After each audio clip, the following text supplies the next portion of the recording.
Should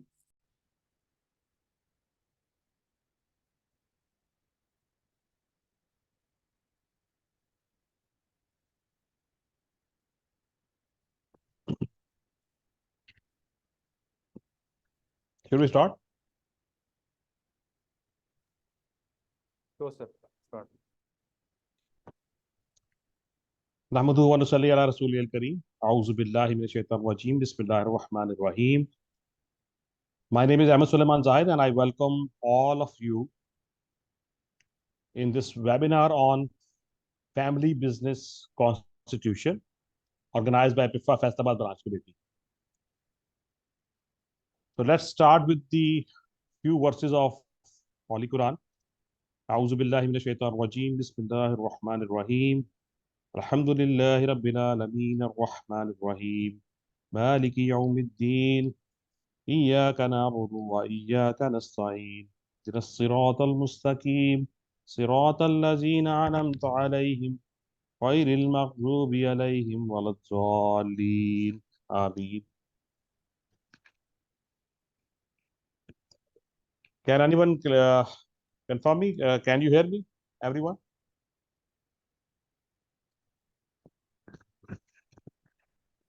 I have seen a message. Okay, thank you very much. जी, हमारा आज का जो वेबिनार है बहुत ही मुनफरिद टॉपिक है आज का, फैमिली बिजनेस कॉन्स्टिट्यूशन. और एक नया टॉपिक है जो कि आज तक बहुत कम जगहों पे डिस्कस हुआ है, खासकर इस तरह के प्लेटफॉर्म्स पे, ICAP, ICM या पिफा के प्लेटफॉर्म पे बहुत कम डिस्कस हुआ है. और पिफा की हिस्ट्री में ये पहला सेमिनार है, वेबिनार है इस टॉपिक पे. तो हमारे इस वेबिनार का फॉर्मेट ये होगा, 1 घंटे की प्रेजेंटेशन होगी. हमारे जो वर्दी स्पीकर हैं अभी मैं आपका तारुफ करवाता हूँ, और उसके बाद आधे घंटे का क्वेश्चन आंसर सेशन होगा. तकरीबन ये 1.5 घंटे का हमारा वेबिनार होगा. सबसे पहले मैं अपने हमारे जो आज के वर्दी स्पीकर हैं जनाब अहमद सलीम साहब FCA, उनका मैं इंट्रोडक्शन करवा दूँ.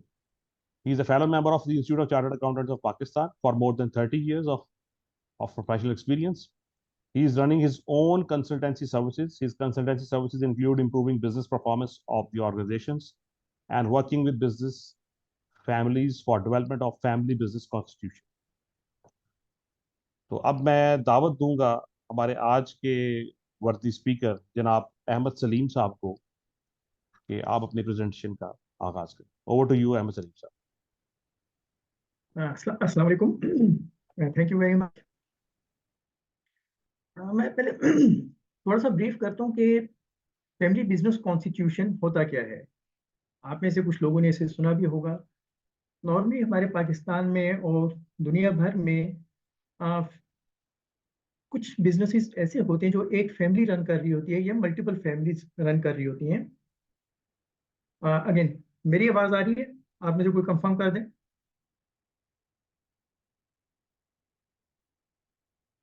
जी सर, हम सुन रहे हैं आप. जी सही आ रही है. तो जहाँ पे एक फैमिली जो है पर्टिकुलर किसी बिजनेस को होल्ड करती हो, उस पर कंट्रोलिंग शेयर्स उसके पास हो या उसकी मैनेजमेंट का कंट्रोल उसको हो, तो नॉर्मली उसको फैमिली बिजनेस कहा जाता है. दुनिया में वर्ल्ड वाइड अराउंड 60% बिजनेसेस जो हैं वो फैमिली बिजनेस होते हैं, और उसमें बहुत बड़े बिजनेस भी शामिल हैं. जैसे वॉलमार्ट जो दुनिया का टॉप बिजनेसेस में आता है, वो भी फैमिली बिजनेस है. पाकिस्तान में बहुत बड़े बिजनेसेस, निशात जो है, जितना मर्जी कॉर्पोरेट लेवल पे हो, लिस्टेड कंपनीज हो, लेकिन प्रिंसिपली वो फैमिली बिजनेस है. इसी तरह क्रिसेंट वाले हैं. सो जहाँ पे मेनली फैमिली का कंट्रोल आ जाए तो वो फैमिली बिजनेस होता है.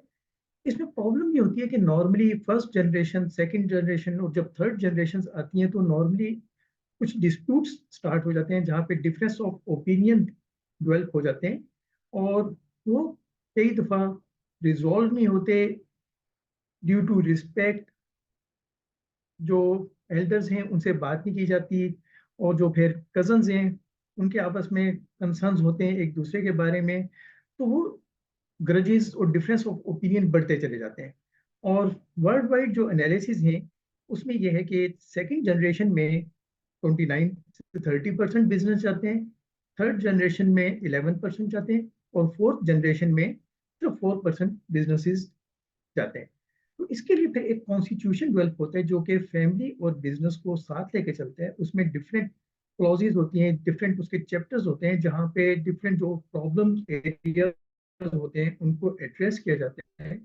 और उससे होता ये है कि जी के जो डिफरेंस ऑफ ओपिनियन है वो रिजॉल्व होते हैं और डिफरेंस क्रिएट होने के चांसेस कम हो जाते हैं। और इसका बेसिक पर्पस जो है वो सस्टेनेबिलिटी एंड सक्सेशन है कि बिजनेस को सस्टेन कैसे रखा जाए और सक्सेशन प्लानिंग कैसे की जाए कि नेक्स्ट लेवल पे चीफ एग्जीक्यूटिव किसने होना है, चेयरमैन किसने होना है, डायरेक्टर्स कौन होंगे, फैमिली मेंबर किस तरीके से हैंड ओवर करेंगे। तो ये बेसिक एक है। मैं इसमें अपनी पार्टिस पे जो प्रेजेंटेशन है वो स्टार्ट करता हूँ।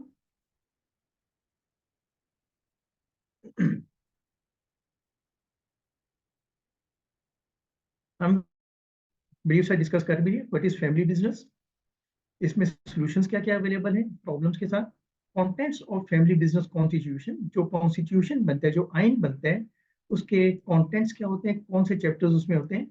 और जब ये किसी भी हम ऑर्गेनाइजेशन में इसको इस्टेब्लिश करते हैं तो इस पर वर्किंग की जाती है, तो नॉर्मली इसकी वर्किंग स्ट्रेटजी क्या होती है। Family business, family business normally वो है जहाँ पे high percentage of share capital owned by the family हो, family members employed in the highest decision making position, a number of generation of same family involved in management of ownership, direct descendants of the founders have management or ownership and controls, one or more member of family have significant ownership or interest। अब आप यहाँ पे देखें तो इसमें आप खुद अंदाजा कर सकते हैं कि किस तरह के बिजनेसेस हैं जो कि पाकिस्तान में फैमिली बिजनेस में कॉन्स्टिट्यूट करेंगे। यहाँ पे हमें कई बिजनेसेस ऐसे मिलेंगे जहाँ पे लिस्टेड कंपनीज होंगी, लेकिन और कंप्लीट वहाँ पे कॉर्पोरेट कल्चर होगा, लेकिन those will be considered as family business.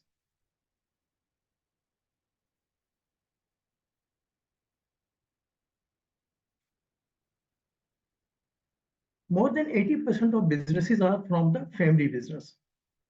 इसमें डिफरेंट ओपिनियंस हैं, कुछ इसके कम भी कहते हैं, कुछ ज़्यादा भी कहते हैं, लेकिन एक मेजर परसेंटेज जो बिजनेसेस की है वो फैमिली बिजनेस में है। इन वर्ड मेजर नेम हमारे पास कौन से, वॉलमार्ट, वॉक्सवैगन,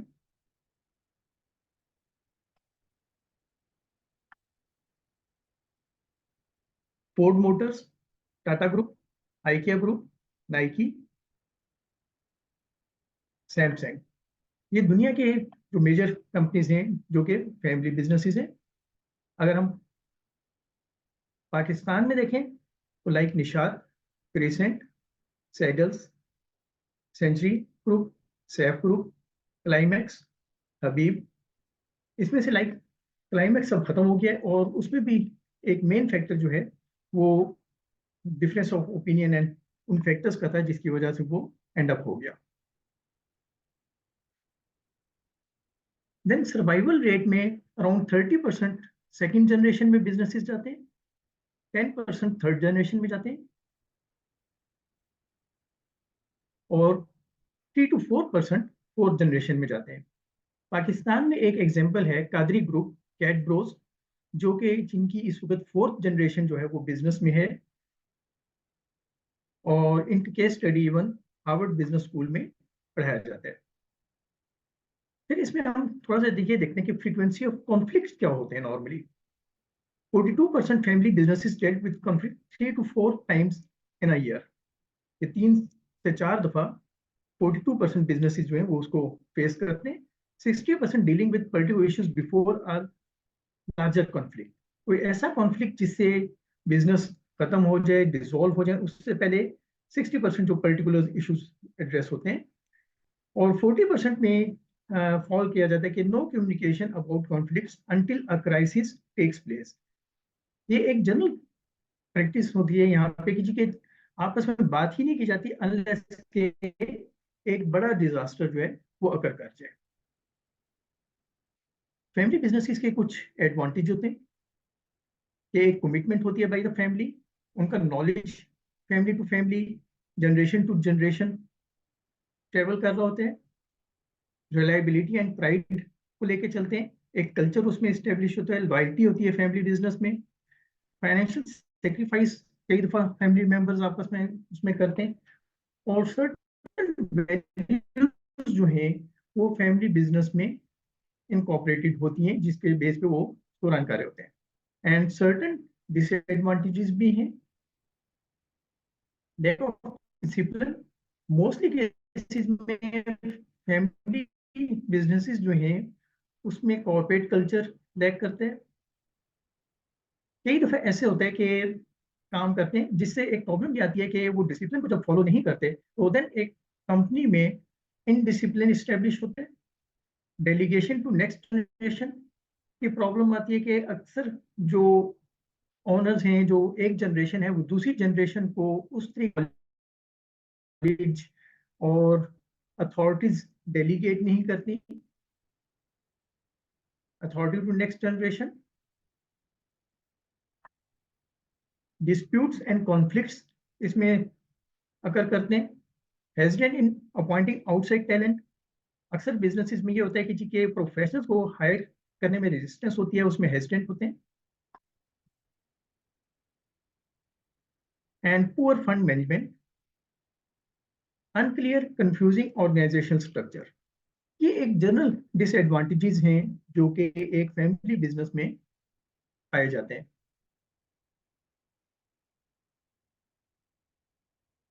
सर्टन वीकनेसेस होती हैं जिसमें फैमिली कॉन्फ्लिक्ट्स होते हैं, सक्सेशन प्लानिंग कई दफा नहीं की जाती है।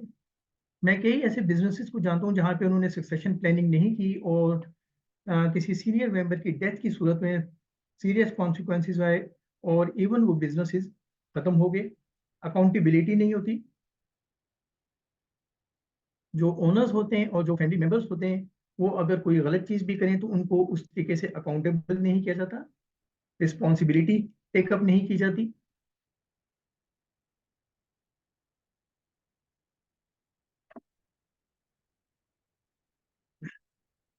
Lack of discipline, delegation to next generation, authority to next generation, disputes and conflicts इसमें अगर करते हैं।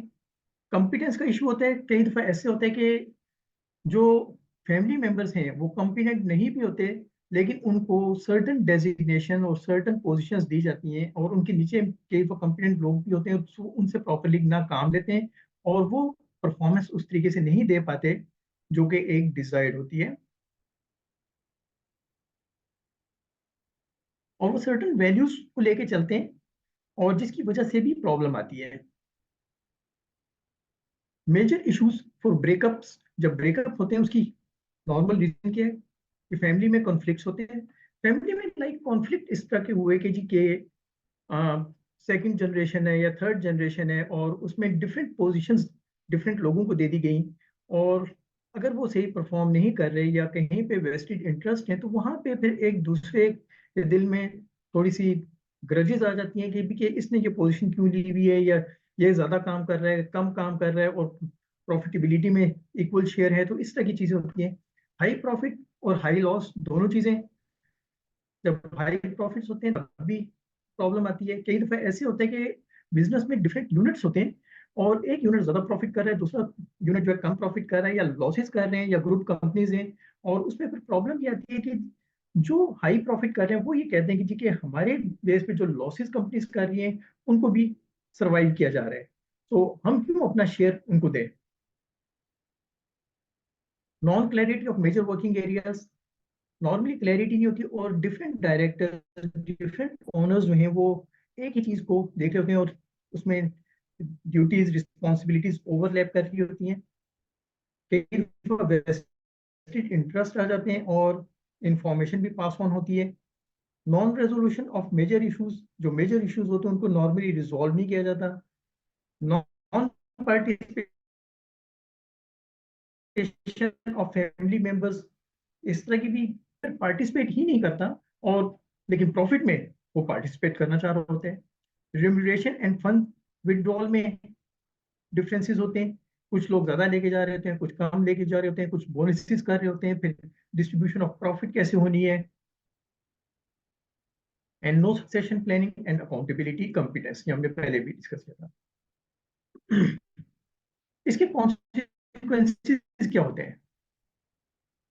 डिस्प्यूट्स आ जाते हैं, सेपरेशन बिजनेस में हो जाती है, लीगल केसेस इस्टेब्लिश होते हैं, लो लॉयल्टी होती है by the family members, impact on family values establish होती है,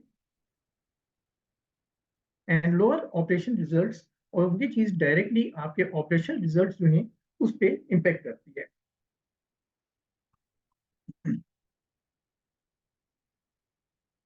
ग्रोथ स्लो होती है। अहमद साहब दरमियान में कहीं पॉज करके कोई क्वेश्चन आंसर करने या एंड तक चलेंगे? जी सर, मेरा ख्याल है कि प्रेजेंटेशन एक कंप्लीट हो जाए और फिर हम आंसर क्वेश्चन लें, ताकि एक मोमेंटम रहेगा। ठीक है, अगर अभी हम यहाँ अगर पे थोड़ी अगर सी किसी एक केस। अगर अगर किसी ऑडियंस में से किसी का कोई क्वेश्चन है, then they can raise hand, और they can send a question. तो उसमें अगर मैं ये अहमद करता साहब। हूँ, जी उसमें उसमें हम ये करते हैं कि ठीक है, एक सर्टेन स्टेज पे जहाँ पे एक सेक्शन कंप्लीट होता है वहां पे एक छोटा सा ब्रेक लेंगे, कि वहां पे अगर जी उसमें किसी ने कोई जी चीज जी डिस्कस करनी हो तो जी एक सर, आप बता या दीजिएगा, फिर हम ब्रेक ले, केस हम या इनवाइट कर कब करना है। ठीक है, थैंक यू। या एक केस स्टडी हम डिस्कस करते हैं। पाकिस्तान का एक लार्ज टेक्सटाइल ग्रुप है, उसमें डिफरेंस ये है कि डिफरेंट उनके टेक्सटाइल यूनिट्स थे और लोगों की पर्सनल प्रेफरेंसेस थी, और उसमें लॉस मेकिंग यूनिट्स को दूसरे कंपनीज जो है वो सपोर्ट कर रही थी। कुछ कंपनीज ऐसी थी जो बहुत हैवी लॉसेस कर रही थी, लेकिन जो मेन फैमिली मेंबर्स थे उनका यही कंसर्न था कि नहीं जी, हमने इसको कंटिन्यू रखना है। अब उसमें यह कि थर्ड जनरेशन आ गई थी और उनका ये कंसर्न था कि वाई हम एक एक अगर आदमी कॉम्पिटेंट नहीं है कि एक यूनिट को चला सके और उसमें 500-600 मिलियन 700 मिलियन तक का लॉस हो गया, तो वाई हम जो बाकी कंपनीज हैं जो प्रॉफिट कर रही हैं वो उसको क्यों सपोर्ट करते रहे। देन इसमें फैमिली में सीरियस डिस्प्यूट्स स्टैब्लिश हुए कजन्स में, और फाइनली वो ग्रुप ब्रेक हो गया। उसके डिफरेंट पार्ट्स हो गए और डिफरेंट फिर कंपनीज में, और जो जिस तरीके से वो ग्रोथ उनकी हो रही थी उस तरीके से बिल्कुल वो डिस्ट्रप्शन आ गई। सेकंड केस है एक कंस्ट्रक्शन कंपनी का, जो कि ऑलमोस्ट खत्म हो चुकी है। इसमें आपको बता भी देता हूँ, this is basically Nazir and company. Saudia में ये बिजनेस कर रहे थे और दे वर टू बिग, और उसमें ये हुआ कि जब इनके जो मेन ओनर थे नजीर साहब, जब उनकी डेथ हुई तो उसके बाद फिर ये कंटिन्यू नहीं कर सके। वो उस तरीके से वहाँ पे डेलीगेशन नहीं थी बिजनेस की, और जो कंटिन्यूटी उसमें नहीं हुई, वहाँ पे सक्सेशन प्लानिंग लैग करती थी। So after chairman of death उनमें की फैमिली में डिस्प्यूट्स राइज हुए, और एक बहुत बड़ा ग्रुप जो है वो फाइनली खत्म हो गया। फैन इंडस्ट्रीज में लाइक इस वक्त केस स्टडी हम 3 कहते हैं, फैन इंडस्ट्री में इस वक्त अब प्रॉब्लम आनी शुरू हुई है। गुजरात में अब कंपनीज जो है इस प्रॉब्लम को फेस कर रही हैं, और इस वक्त कई कंपनीज ऐसी हैं जो कि सेपरेट होकर छोटे छोटे पार्ट्स में हो चुकी हुई है। ये प्रॉब्लम जो फैमिली बिजनेस में आती है नॉर्मली 20 से 25 साल के बाद आती है, जब थर्ड जनरेशन स्टार्ट होती है। सेकंड जनरेशन में प्रॉब्लम कम होती है, जहाँ पे भाई होते हैं वहां पे प्रॉब्लम होती हैं लेकिन कम होती हैं। थर्ड जनरेशन में प्रॉब्लम ज्यादा हो जाती है।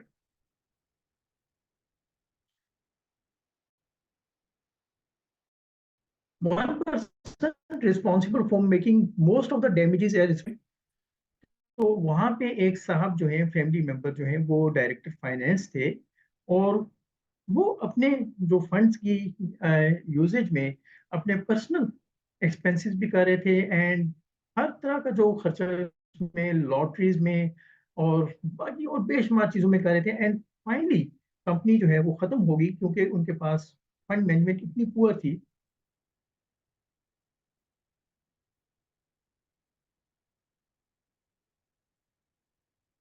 और अगेन वहाँ पे किसी किस्म का डिसिप्लिन नहीं था, तो कोई परफॉर्मेंस रिव्यू नहीं होता था। तो और जब तक पैसे आ रहे होते हैं तो कई दफा यही समझा जाता है जी पोजीशन अच्छी है, और अचानक जिस वक्त कहीं प्रॉब्लम आती है, क्राइसिस आते हैं, तो उस वक्त वो सस्टेनेबिलिटी की पोजीशन में नहीं होते।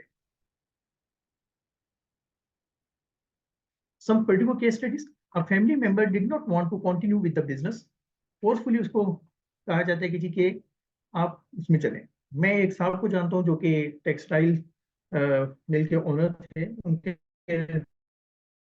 उनका बेटा जो है वो टेक्सटाइल में नहीं जाना चाहता था और पर्टिकुलर आईटी का सेटअप करना चाहता था, लेकिन उन्होंने उसे फोर्सफुली वहाँ पे एज अ डायरेक्टर ऑपरेशन उसमें किया हुआ था। एंड फाइनली हुआ ये कि कंपनी को मेजर लॉसेस हुए क्योंकि उसका इंटरेस्ट बिल्कुल नहीं था। वो ये चाहता था कि जी कि वो आईटी का सेटअप करके उसमें वो इस्टेब्लिश करे। Serious grievances over the compensation of family members, ये एक बड़ी कॉमन प्रॉब्लम होती है कि अगर आप सबको इक्वल कंपनसेशन दें आइदर सैलरी की मद में। देखिए, जो डिविडेंड है दैट इज समथिंग डिफरेंट, वो based on the share value होता है कि आपकी कितनी शेयर होल्डिंग है। लेकिन अगर सबको इक्वल सैलरी मिल रही है और उसमें कुछ लोग ऐसे हैं जो परफॉर्म नहीं कर रहे हैं, अब उसमें एक पर्टिकुलर डायरेक्टर थे जो कि सिर्फ 2 घंटे के लिए आ रहे हैं और उनका कंट्रीब्यूशन भी उसमें उतना नहीं था, जबकि एक डायरेक्ट मार्केटिंग है जो कि फुल टाइम लगा रहे हैं, सुबह से लेकर रात तक कर रहे हैं और वो कहते हैं कि मैंने पूरी कंपनी को संभाला हुआ है, तो वाई दोनों को इक्वल कंपनसेशन मिले। शेयर डिस्ट्रीब्यूशन की प्रॉब्लम आ जाती है। कई दफा ये होता है कि शेयर इक्विटी जो है वो इक्वली डिस्ट्रीब्यूट नहीं होती। लाइक 3 भाई हैं और फॉर एनी रीजन जो उनके शेयर्स हैं वो इक्वल 33% नहीं थे और डिफरेंट थे, और पीछे जिस तरीके से भी चीजें जब अब वो क्या कहते हैं कि जी कि हमारा शेयर इक्वल होना चाहिए क्योंकि हमने सबने एफर्ट इक्वल की है, लेकिन फॉर सर्टन रीजन उनकी जो इक्विटी है वो इक्वल नहीं होती, तो उसमें फिर बड़ी सीरियस प्रॉब्लम्स आती हैं, उसको सॉर्ट आउट करना बड़ा मुश्किल होता है। टॉप पोजीशन कि जी कौन कौन सी पोजीशन देगा, लाइक चीफ एग्जीक्यूटिव की क्या पोजीशन होगी, उसका क्या क्राइटेरिया होगा, कल को सक्सेशन अगर होनी है तो क्या उसका क्राइटेरिया होगा, किस तरीके से होल्ड करेंगे। Company performances relative in business, this is a major problem कि जहाँ पे बिजनेस में रिलेटिव्स आ जाते हैं और कई दफा रिलेटिव्स जो हैं वो फैमिली मेंबर से ज्यादा स्ट्रॉन्ग पोजीशन पे होते हैं और अपने आप को कंसिडर कर रहे होते हैं। Family member takes management position but not taking responsibility, this is again a common thing जो मैंने पहले भी छोटा सा जिक्र किया था कि आप मैनेजमेंट की पोजीशन पे आ गए, आप एक डिपार्टमेंट को हेड कर रहे हैं लेकिन उसकी रिस्पॉन्सिबिलिटी नहीं ले रहे। परचेज को आप हेड कर रहे हैं लेकिन उसमें परचेजेस डिलेज हो रही हैं, प्रॉब्लम्स आ रही हैं, लेकिन आप रिस्पॉन्सिबल इसलिए नहीं है क्योंकि यू आर द ओनर। तो फैमिली बिजनेस कॉन्स्टिट्यूशन में बड़ी इंपॉर्टेंट पॉइंट होता है कि जी कि आपने वर्क एज ओनर करना है और एज मैनेजर करना है। Concentrated power to few family members, ये भी एक कॉमन प्रॉब्लम है कि कई दफा ऐसे होता है कि 2-3 फैमिली मेंबर्स आपस में मिल जाते हैं और वो एक सम सॉर्ट ऑफ ग्रुप बना लेते हैं और वहां पे वो डिसीजंस करना शुरू करते हैं और उसमें कुछ ऐसे डिसीजंस भी करते हैं जिसमें जो माइनॉरिटी शेयर होल्डर्स हैं वो हर्ट होते हैं।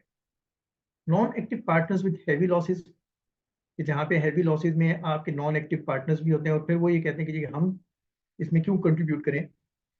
तो ये मोस्टली इस तरह की प्रॉब्लम्स हैं जहाँ पे जिसके लिए एक बेसिकली फैमिली बिजनेस कॉन्स्टिट्यूशन बनाया जाता है और उसको फॉलो किया जाता है।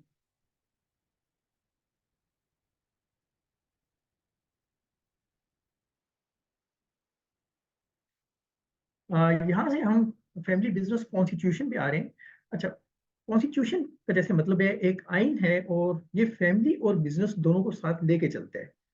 प्रिंसिपली वर्ल्ड वाइड जो प्रैक्टिस है उसमें इसकी लीगल हैसियत नहीं होती और ये जस्ट एक एथिकल वैल्यूज पे बेस करता है। इसमें डिफरेंट ओपिनियंस भी हैं कि अगर हम इसको लीगली रजिस्टर करना चाहें, कोई और चीज़ करना चाहें तो वो प्रॉब्लली किया जा सकता है, लेकिन इन जनरल वर्ल्ड वाइड ये प्रैक्टिस नहीं है। Family business is a set of rules जिसमें डिफरेंट डिसिप्लिन में वो इस्टेब्लिश किए जाते हैं। Family business constitution is supposed to address all the possible scenarios of growing family and growing business and bridging the gaps in between।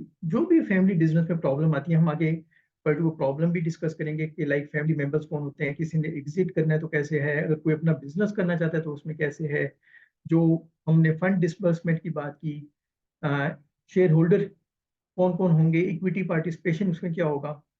Family business constitution is not a legal document in general and basically based on ethical binding।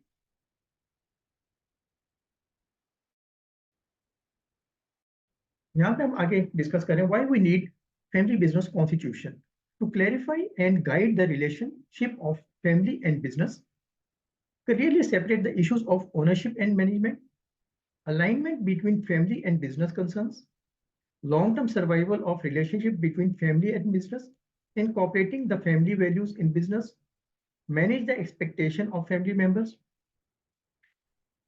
ये mostly वो चीजें होती हैं जिसके लिए family business constitution बनाया जाता है। और इसमें नॉर्मली होता ही है कि फैमिली बिजनेस कॉन्स्टिट्यूशन बनने के बाद हर एक को गाइडलाइन मिल जाती है कि जी के डूज एंड डोंट्स क्या है, हम क्या चीज कर सकते हैं, क्या चीज नहीं कर सकते। एंड देन प्रिंसिपली लाइक एक केस सिनेरियो इस तरह है कि एक फैमिली में एक फैमिली मेंबर की डेथ हो गई, तो अब उसकी फैमिली जो बाकी उसके जो लॉयकीन थे वो कैसे सरवाइव करेंगे। तो ये एक उनकी वैल्यू का पार्ट था। जब उन्होंने फैमिली बिजनेस कॉन्स्टिट्यूशन डेवलप किया तो उसका ये एक पार्ट था कि केयरिंग, कि हमने अपने फैमिली मेंबर्स को की केयर करनी है, कि अगर उसमें अर्न करने वाला या जो मेन फैमिली मेंबर है वो नहीं रहा, तब भी जो ग्रुप है या जो पूरी फैमिली है वो उसको सपोर्ट करती रहेगी और उसका कोई ना कोई क्राइटेरिया इस्टेब्लिश हो जाएगा ताकि सबको पता हो कि भी इन केस ऑफ डेथ और इन केस ऑफ प्रॉब्लम किस तरीके से चीजें सॉर्ट आउट होंगी, ताकि उनके रिलेशनशिप आपस में खराब ना हो। सिमिलरली जैसे हमने ये कहा कि जी के एक आदमी जो है वो डिफरेंट बिजनेस करना चाहता है तो उसके लिए वे आउट मौजूद हो, उसको फोर्सफुली ना कहा जाए कि जी कि उसने फैमिली बिजनेस ही ऑप्ट करना है। फिर देन रिस्ट्रिक्शंस हो। इस तरह के भी मामलात हैं कि जी के एक लाइक इंजीनियरिंग कंपनी है और एक फैमिली मेंबर कंपटीशन में इंजीनियरिंग फर्म इस्टेब्लिश कर लेते हैं और वो वहां से नॉलेज और वो चीजें लेके उधर ट्रांसफर करते हैं, तो इसमें रिस्ट्रिक्शन होती है कि जी कि आप इस तरह का बिजनेस इस्टेब्लिश नहीं कर सकते। सर्टन रूल रेगुलेशंस इस्टेब्लिश हो जाते हैं ताकि आपने किस तरीके से चीज को लेके कंटिन्यू करना है। What are the major problems in family business? Roles of the family members. This is a very common problem कि जो मैंने चूंकि बेशुमार कंपनीज के साथ काम किया है उसमें होता यह है कि लाइक एक कंपनी में जो अकाउंट्स डिपार्टमेंट वाले थे वो बहुत परेशान इसलिए होते थे कि वो ये कहते थे कि हर वोचर जो हर ऑथराइजेशन जो है अगर वहाँ पे 6 डायरेक्टर्स हैं तो हमें 6 के 6 से ऑथराइज करवाना पड़ता है। हालांकि उसमें अगर वो रिस्पॉन्सिबिलिटी और बाकी चीजें स्टेब्लिश करने एंड देन उसमें होता है कि क्लियरली डिफाइंड चीजें नहीं होती। जो डायरेक्टर जो समझता है कि जी कि मैं किसी भी चीज में पार्टिसिपेट कर सकता हूँ तो वो उसमें पार्टिसिपेट करना शुरू कर देते हैं। पावर्स एंड अथॉरिटीज का इशू आता है क्योंकि चीजें क्लियरली डिफाइंड नहीं होती। वो ये कहते हैं कि we are the family member, we are the owners of the company, so हम कुछ भी कर सकते हैं। शेयर होल्डिंग का इशू होता है। इंडक्शन ऑफ न्यू मेंबर्स, क्या आपने न्यू मेंबर्स को कहाँ पे एडजस्ट करना है कि कई दफा ग्रुप जो है या कंपनी जो है बिजनेस इस तरीके से ग्रो नहीं कर रहा होता कि जी के नए मेंबर्स को वो वहां पे एडजस्ट कर सके। एग्जिट ऑफ एग्जिस्टिंग मेंबर्स, कि आप जो एग्जिस्टिंग मेंबर्स हैं वो बिजनेस से निकल कैसे सकते हैं और कई दफा फोर्सफुली एग्जिट भी करवाना पड़ता है। अभी एक रिसेंट केस में एक वन ऑफ द डायरेक्टर्स उन पे वो कहीं एक जगह पे अरेस्ट हुए और उन पे एक केस बन गया। जो बिजनेस था वो some sort of sensitive nature का था जहाँ पे डिफरेंट गवर्नमेंट एजेंसीज और बाकी भी इस्तेमाल उनको पार्टिसिपेट करते थे। तो देन दे डिसाइडेड कि जी के उस फैमिली मेंबर को बोर्ड ऑफ डायरेक्टर से रिमूव कर दिया जाए, क्योंकि अगर वो अरेस्ट हुआ था या उस पर कोई सा चार्ज था तो उनके बिजनेस पे वो सीरियसली इम्पेक्ट कर सकता है। तो वो चीजें फिर पहले डिफाइन होती है कि अगर किसी को फोर्सफुली एग्जिट करवाना है, अच्छा अब उस केस में वो फैमिली मेंबर रहेगा, शेयर होल्डर भी रहेगा, लेकिन उन्होंने उसको डायरेक्टर से रिमूव किया। This is very important point, right to own and right to work. इसमें है कि आपका जो राइट है क्या आपका ओनरशिप का राइट है या वर्क का भी राइट है। अगर आप ओनर हैं तो आपके different responsibilities and rights and responsibilities हैं। और अगर आप राइट टू वर्क करना चाहते हैं, आप ये कहते हैं कि मैंने एज अ मैनेजर काम करना है, तो देन आपने डिफरेंट तरीके से बिहेव करना है। देन आपको कंपनी के रूल्स रेगुलेशन को फॉलो करना होगा। फिर ऐसा नहीं है कि जी के आप टाइम को भी फॉलो नहीं कर रहे, आप रिस्पॉन्सिबिलिटी भी नहीं ले रहे। Relatives and their roles in the business, अगर आपने रिलेटिव को इन करना है तो क्या उनका रोल होगा, तरीके से उनको एडजस्ट किया जाएगा। डूइंग पैरेलल बिजनेस, ये एक बहुत कॉमन प्रॉब्लम है कि जहाँ पे अगर कोई पैरेलल बिजनेस करना चाहता है तो उसमें क्या होगा, इन्वॉल्वमेंट किसकी कितनी होगी, रिम्यूनरेशन कितना मिलेगा, एंड डिस्ट्रीब्यूशन ऑफ प्रॉफिट्स किस तरह होगी। यहाँ पे हम डिस्कस करेंगे objectives of family business constitution.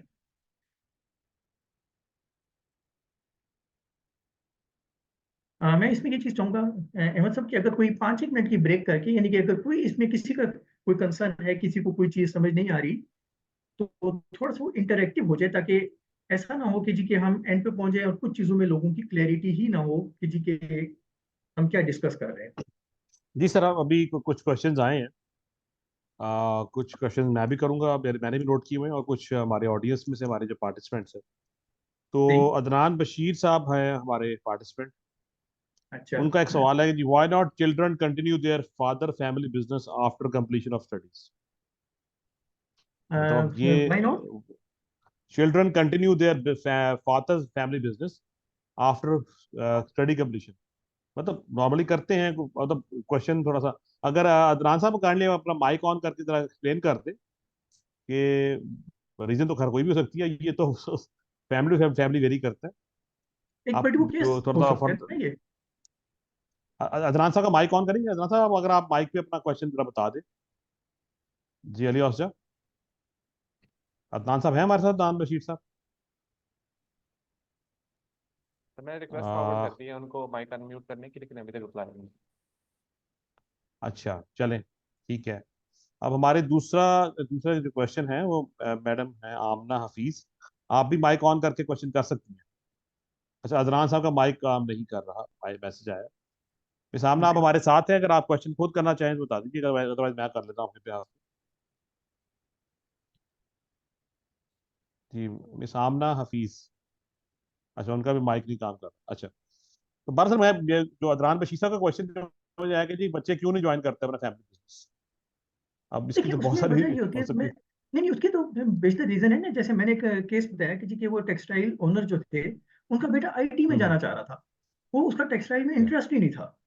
सो अच्छा, दूसरा ये है कि कई दफा उनका इंटरेस्ट डिफरेंट होता है और उनको बाई फोर्स, लाइक इंजीनियरिंग की कंपनी है, अब वो इंजीनियरिंग में नहीं जाना चाहता, वो मे बी मेडिकल स्टडी करना चाहता है, कुछ और करना चाहता है, लेकिन उसको बाई फोर्स, चूंकि फैमिली का बिजनेस है तो उसको वो चीज कंटिन्यू करनी पड़ती है, तो ये रीजन होती है। तो इसमें कोई ना कोई ऑप्शन होनी चाहिए, ताकि, क्योंकि अगर एक आदमी बददिली से अपनी नॉन विलिंगनेस पे ज्वाइन करेगा तो वो प्रॉब्लम कभी भी उस तरीके से परफॉर्म नहीं करेगा। तो जी बिल्कुल ठीक है। This is. अच्छा, हाँ। मैडम आमना हफीज का क्वेश्चन है कि why it is named as code instead of constitution. जैसे हम कॉन्स्टिट्यूशन का वर्ड क्यों इस्तेमाल करें, कोड का, कोड ऑफ एथिक्स हम यूज करते हैं, code of ethics. So family business code भी हो सकता है। And why, who develop this, ये बनाता कौन है, और इसको फर्दर स्टडी करने के लिए कोई लिंक्स या कहाँ से इंफॉर्मेशन दी जाए। देखिए ये वर्ल्ड वाइड एक कॉन्स्टिट्यूशन, वो ये कहते हैं कि एक आइन है बेसिकली, जो कि फैमिली और बिजनेस को लेके चलते हैं, और ये वर्ल्ड वाइड टर्म बहुत अरसे से यूज हो रही है। पाकिस्तान में तो अभी इतना कॉमन नहीं है, लेकिन world wide it is a very common thing, the family business constitution. तो इसकी वजह से मुझे हिस्ट्री नहीं पता, अगर हम कहीं ढूंढेंगे, गूगल करेंगे तो निकल आएगी कि कब से स्टार्ट हुआ, लेकिन it's a very old history, कि जहाँ पे इसे as a family business constitution ही यूज किया जाता है। तो अगर हम कोई पर्सनली इसे कोई और नाम देना चाहें तो इट्स, वो नाम दिया जा जी, सकता है, वो उसमें द- कोई पाबंदी नहीं है, कोई भी नाम पाबंदी दिया जा नहीं। सकता है। क्योंकि सर वो जो जब कॉन्स्टिट्यूशन का लफ्ज आता है ना, तो लोग समझते हैं ये या। कोई लीगल डॉक्यूमेंट नॉर्मली। हम्म। तो जो जी कि हाँ, अभी लेकिन मैंने, आपने अभी अभी स्टार्ट में बताया कि ये लीगल डॉक्यूमेंट नहीं है। जी हाँ, लीगल डॉक्यूमेंट नहीं है। अच्छा सर, मेरा एक क्वेश्चन, अभी फर्दर और क्वेश्चन अभी आया नहीं है। मैं जो आपकी बात समझा हूँ अभी, जब से हमने आपकी प्रेजेंटेशन देखी है, तो इसमें एक तो जो मैं समझा हूँ कि बिजनेसेस प्रॉफिटेबल हैं, ग्रोथ हो रही है, लेकिन सस्टेनेबल नहीं है, क्योंकि फैमिलीज में सेपरेशन हो जाती जी हाँ। है। तो अभी डेफिनेटली हमारे इस सेशन का मकसद भी यही है कि हम एक अवेयरनेस क्रिएट करें कि इस डॉक्यूमेंट की इंपॉर्टेंस क्या है। और अभी हमने एंड पे सोल्यूशन की तरफ आए हैं कि जी फैमिली बिजनेस कॉन्स्टिट्यूशन, जितने भी हमने मसाइल डिस्कस किए हैं, और मेरा ख्याल है जितने भी हमारे प्रोफेशनल अकाउंटेंट्स इस वक्त हमें देख रहे हैं, सुन रहे हैं, जो बिजनेस में हैं, जो जॉब में हैं, जो कंसल्टिंग में हैं, सब ने ये बहुत सारी फैमिलीज की बहुत सारे बिजनेस को ग्रो करते देखा होगा और उसको डूबते भी देखा होगा। जी हाँ बिल्कुल। तो मेन प्रॉब्लम सर ये है जो आजकल हमारे इस एनवायरनमेंट में ये है कि हम प्रोफेशनल अकाउंटेंट्स, आइदर कंसल्टेंट्स और आइदर उस कंपनी के एम्प्लॉयज हैं, किस तरह कन्विंस करें अपने एम्प्लॉयज को, अपने क्लाइंट्स को कि आप इस तरफ आए। ये कन्विंस करना, हमें इंपॉर्टेंस का तो आइडिया हो गया, अभी हो जाएगा इंशाल्लाह एंड तक काफी तो क्लियर हो जाएगा।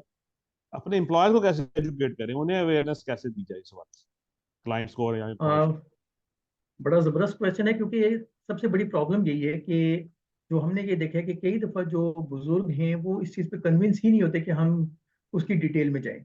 अच्छा, दूसरी चीज़ मैंने ये देखी है कि जिस वक्त हम फैमिली मेंबर से क्वेश्चन स्टार्ट करते हैं, डिस्कशन स्टार्ट करते हैं, तो बहुत सेंसिटिव एरियाज भी आते हैं जहाँ पे मुझे ये एक्सपीरियंस भी हुआ है कि 20-20, 25-25 साल पुराने ग्रजेस जो हैं वो उन्होंने मुझसे पे डिस्कस किए हैं कि उसने मेरे साथ ये किया था और मैं वो वाली प्रॉब्लम्स अभी तक फेस कर रहा हूँ। सो उसकी वजह से कई दफ़ा उस चीज़ को अवॉइड भी किया जाता है कि एक चीज़ को छेड़ने की बजाय जहाँ पे अंदाज़ा ये हो कि इससे प्रॉब्लम्स और अराइज़ होंगी, तो कई दफ़ा उसको अवॉइड कर देते हैं कि भई इसको साइड पे रखें अभी, कि हम इसको टच ही ना करें। 2-3 जगह पे मेरे साथ हमने जो इस चीज़ को ये किया कि जैसे कि मैं अभी एक यहाँ पे प्रेज़ेंटेशन, एक डेमो दे रहा हूँ, तो वहाँ पे सारे फैमिली मेंबर्स को बिठाया उन्होंने, ग्रुप ने, और वहाँ पे एक दफ़ा ये डिस्कशन हुई और देन डिटेल्ड क्वेश्चन आंसर का सेशन हुआ, मे बी 2-3 घंटे का चला, जिसमें जो लोगों के कंसर्न्स थे वो उन्होंने डिस्कस किए। तो उस पे थोड़ा सा एक कंफर्ट लेवल डेवलप हुआ, उनको अंदाजा ये हुआ कि यस, ये चीज़ प्रोबेबली हमारी कंपनी में बेहतरी क्रिएट करेगी। और जहाँ पे उनको अंदाजा भी हो रहा था कि इस वक्त हमारे डिस्प्यूट्स आए हुए हैं और लोग एक दूसरे से कुछ चीज़ों पे कन्फ्लिक्ट कर रहे हैं। सो वो चीज़ है, अवेयरनेस डेवलप करने से होती है। दुनिया में डिफरेंट एग्जांपल्स दी जा सकती हैं कि जहाँ पे इस चीज़ ने क्या रोल प्ले किया, जहाँ पे सर्वाइव किया, जहाँ पे सस्टेनेबिलिटी हुई, जहाँ पे हमारे पास बेशुमार एग्जांपल्स हैं, जहाँ पे बहुत ज़्यादा एग्जांपल्स मैं बाय नेम नहीं लेना चाहता, लेकिन हमारे पास जैसे मिसाल है कि फॉर एनी रीजन बिजनेसेस खत्म हो गए हमारे, कि जहाँ पे ये हुआ ये कि जब स्पेशली जब कजन्स होते हैं, थर्ड जनरेशन होती है, फिर प्रॉब्लम ज्यादा बढ़ जाती है। भाइयों तक नॉर्मली कम होती है, सेकंड जनरेशन में नॉर्मली प्रॉब्लम कम होती है, लेकिन जब थर्ड जनरेशन होती है तो उसमें फिर डिफरेंस ऑफ ओपिनियंस होते हैं, फिर आप उसमें सेटल नहीं कर सकते। उसमें फिर कई दफा एक ऐसा होता है कि एक डोमिनेटिंग पोजीशन पे एक आदमी होता है जो कि उस चीज को लेके चल रहा होता है और वो उसको फिर छोड़ता भी नहीं है। जी जैसे हम अभी आगे भी शायद थोड़ा सा इसमें डिस्कस भी करें कि जैसे जो पोजीशन है उसमें रिटायरमेंट एज ही नहीं होती। नहीं, आप रिटायरमेंट एज एक रखें, आप दुनिया की चीजों को देखें। जो इंडियन फैमिलीज हैं वहाँ पे सस्टेनेबिलिटी एंड सक्सेशन बहुत बेहतर है एज कम्पेयर टू पाकिस्तान। और वहाँ पे आपको हिस्ट्री भी मिलेगी कि पार्टनरशिप फर्म जो है 100 150 to 100 साल से चल रही है। लेकिन इन जनरल जापान में बहुत लंबी हिस्ट्री है, लेकिन हमारे यहाँ पे थोड़ी सी एक ये प्रॉब्लम है कि हम हमारे यहाँ बहुत लंबा नहीं चलती, सस्टेनेबिलिटी उस तरीके से नहीं। अभी एक सेशन हो रहा है, लोगों को बताया जाए, उनको इन्फॉर्म किया जाए।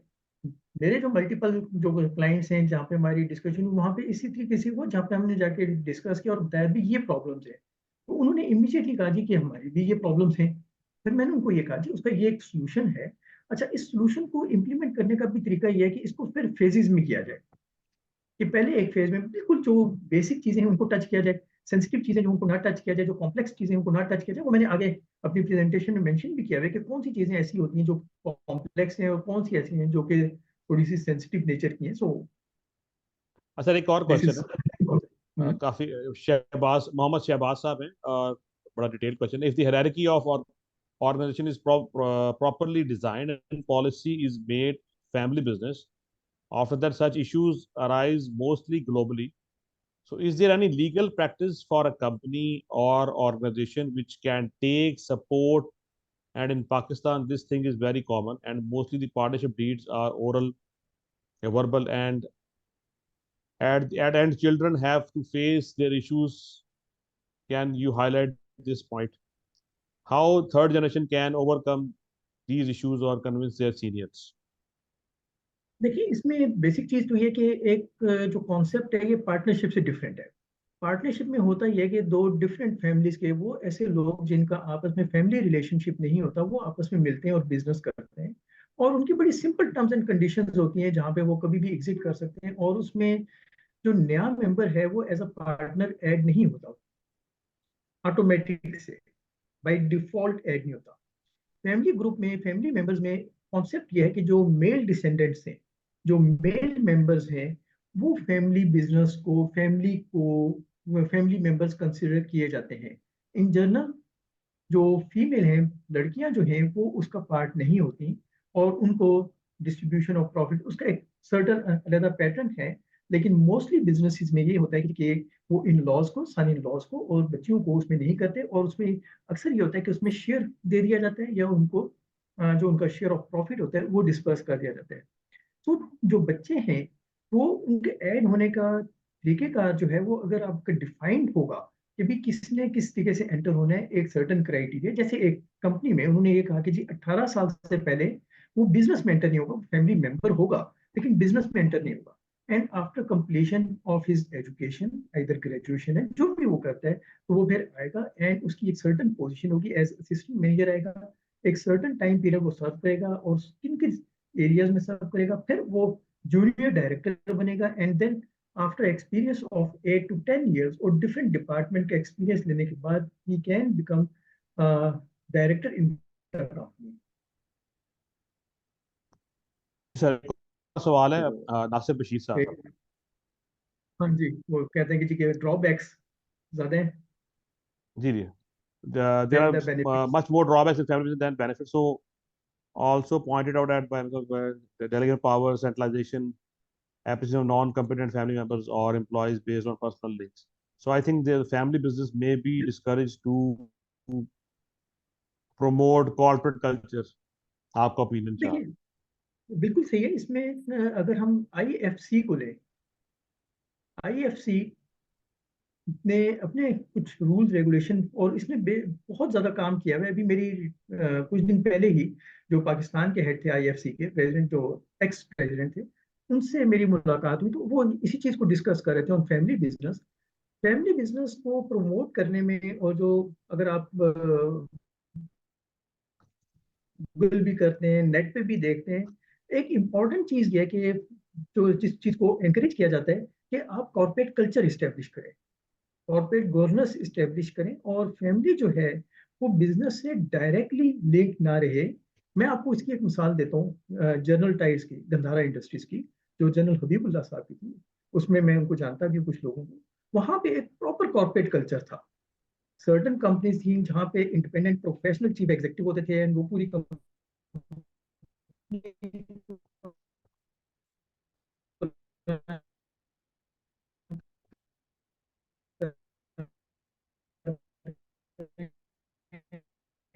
सर आपकी आवाज में डिस्टॉर्शन आ रही, समझ लिया।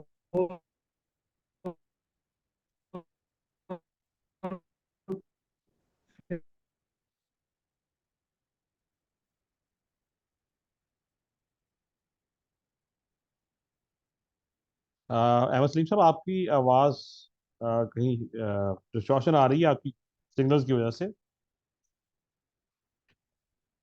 मेरा ख्याल है कोई थोड़ा इंटरनेट का इशू हुआ है अहमद सलीम साहब की तरफ।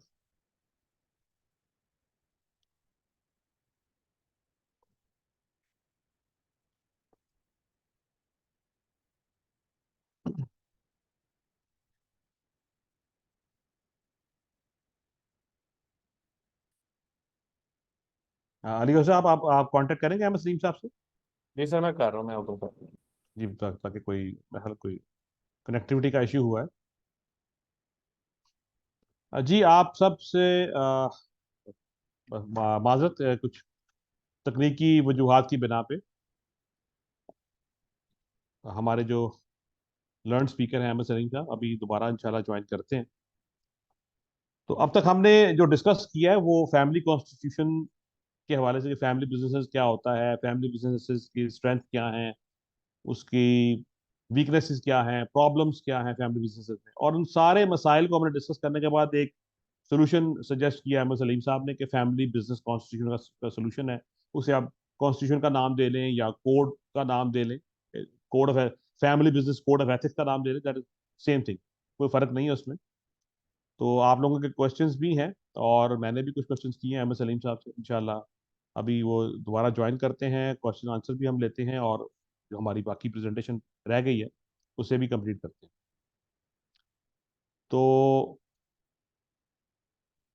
अल्टीमेटली हमने जो बात समझ आई है हमें, मैं दोबारा रिपीट करूंगा कि हमारे फैमिली बिजनेस स्ट्रक्चर और कल्चर, जो हम जिस कल्चर में हम रह रहे हैं उसमें बिजनेस ग्रो करते हैं, प्रॉफिटेबिलिटी है, लेकिन फैमिली प्रॉब्लम्स की वजह से जब आपकी सेपरेशन होती है सेकंड जनरेशन में या थर्ड जनरेशन में, तो आपकी बिजनेस की ग्रोथ रुक जाती है। एक बड़ा ग्रुप या एक बिजनेस दो हिस्सों में या तीन हिस्सों में डिवाइड हो जाता है, तो फिर आप जीरो से स्टार्ट करना पड़ता है। तो तभी इसी इसी वजह से बड़े ग्रुप्स हमारे यहाँ नहीं बन पाते। तो अभी इंशाल्लाह क्वेश्चंस अभी हम लेते हैं जो और फर्दर और लोगों के आए हैं। और इसके अलावा जो अहमद सलीम साहब ने कुछ केस स्टडीज हाईलाइट की फैमिली प्रॉब्लम बिजनेस की, कि सक्सेशन प्लानिंग ना होने की वजह से बिजनेसेस डिसॉल्व हो चुके थे। जी सर, वेलकम बैक। तो मैंने कोशिश की मैं थोड़ा सा थोड़ा आपकी गैर मौजूदगी में ऑडियंस को जरा एंगेज रखूं। सही तो है। मैंने थोड़ा सा जरा रिवाइज करने की कोशिश की अब तक हमने जो डिस्कस किया है। अच्छा सर, एक और क्वेश्चन है। वो ये है कि जी, अच्छा, आप कुछ कह रहे थे तो डिस्टॉर्शन आ रही थी, वो अगर आपको याद हो क्या, क्या कुछ। बेसिकली मैं वही कह रहा था कि मैं वहां से आगे स्टार्ट करना चाह रहा था जहाँ पे हम कंटिन्यू किए हुए थे। जी जी, स्लाइड्स हम क्वेश्चन ले लें या आप दोबारा स्लाइड, हम क्वेश्चन ले लें, प्रेजेंटेशन पे आए। क्वेश्चन ले लें, अच्छा क्वेश्चन ले लें। सर, एक क्वेश्चन है जी मोहम्मद अली साहब की तरफ से। We should take guidance ji, from corporate governance rules and try to convince top management sponsors to aware their next generation to co-opt corporate governance। ये उनका क्वेश्चन है या सजेशन है, मतलब दोनों कह सकते हैं कि हम कॉर्पोरेट गवर्नेंस रूल्स, जिस तरह code of corporate governance for listed companies है, नॉन लिस्टेड के लिए भी SECP ने एक गाइडेंस डॉक्यूमेंट प्रोवाइड किया हुआ है। सो क्या वो हेल्पफुल हो सकता है इस सारे सिनेरियो में जब हम और गवर्नेंस वाइल्ड। नहीं नहीं बिल्कुल helpful है, क्योंकि वो एक या वो बिल्कुल हेल्पफुल है। लेकिन उसमें होता यह है कि जी जो कॉर्पोरेट गवर्नेंस है वो कॉन्स्टिट्यूशन का एक छोटा सा पार्ट है। वो उसको हेल्प करता है, क्योंकि जो कुछ सर्टन जो इसके कंसर्न्स हैं, जैसे रिम्यूनरेशन का है, शेयर कैपिटल का है, सक्सेशन प्लानिंग का है, मल्टीपल चीजें हैं जो फैमिली वैल्यू से रिलेटेड है कि आपने फैमिली जो अपने फैमिली मेंबर्स हैं उनको सपोर्ट कैसे करना है, उनकी केयर, रिस्पेक्ट, ट्रस्ट, वो सारी चीजें कॉर्पोरेट गवर्नेंस टच नहीं करेगी, जो कि जी डायरेक्टली फैमिली से रिलेटेड है। वो मेनली बिजनेस से रिलेट करते हैं, तो इम्प्लीमेंटेशन है, उसकी इंकॉर्पोरेशन है, लेकिन वो एक उसका पार्ट है। राइट सर, एक और सर सवाल है, फिर उसके बाद हम आते हैं प्रेजेंटेशन की तरफ। सुफियान साहब का सवाल है, is there any special reason people prefer to जी, keep as family business instead of registered as a company, as LLC, private limited company? I just knew yes to yes. This. जी, is there special reason के लोग family business को prefer करते हैं instead of incorporating? या इसमें बड़ी common चीज एक, यस, बड़ी देखिए उसमें बड़ी कॉमन सी रीजन तो एक ये है कि वो जो टेक्नोलॉजी, जो नॉलेज है, वो नहीं चाहते कि बाहर निकले और कोई प्रोफेशनल आए वो उनकी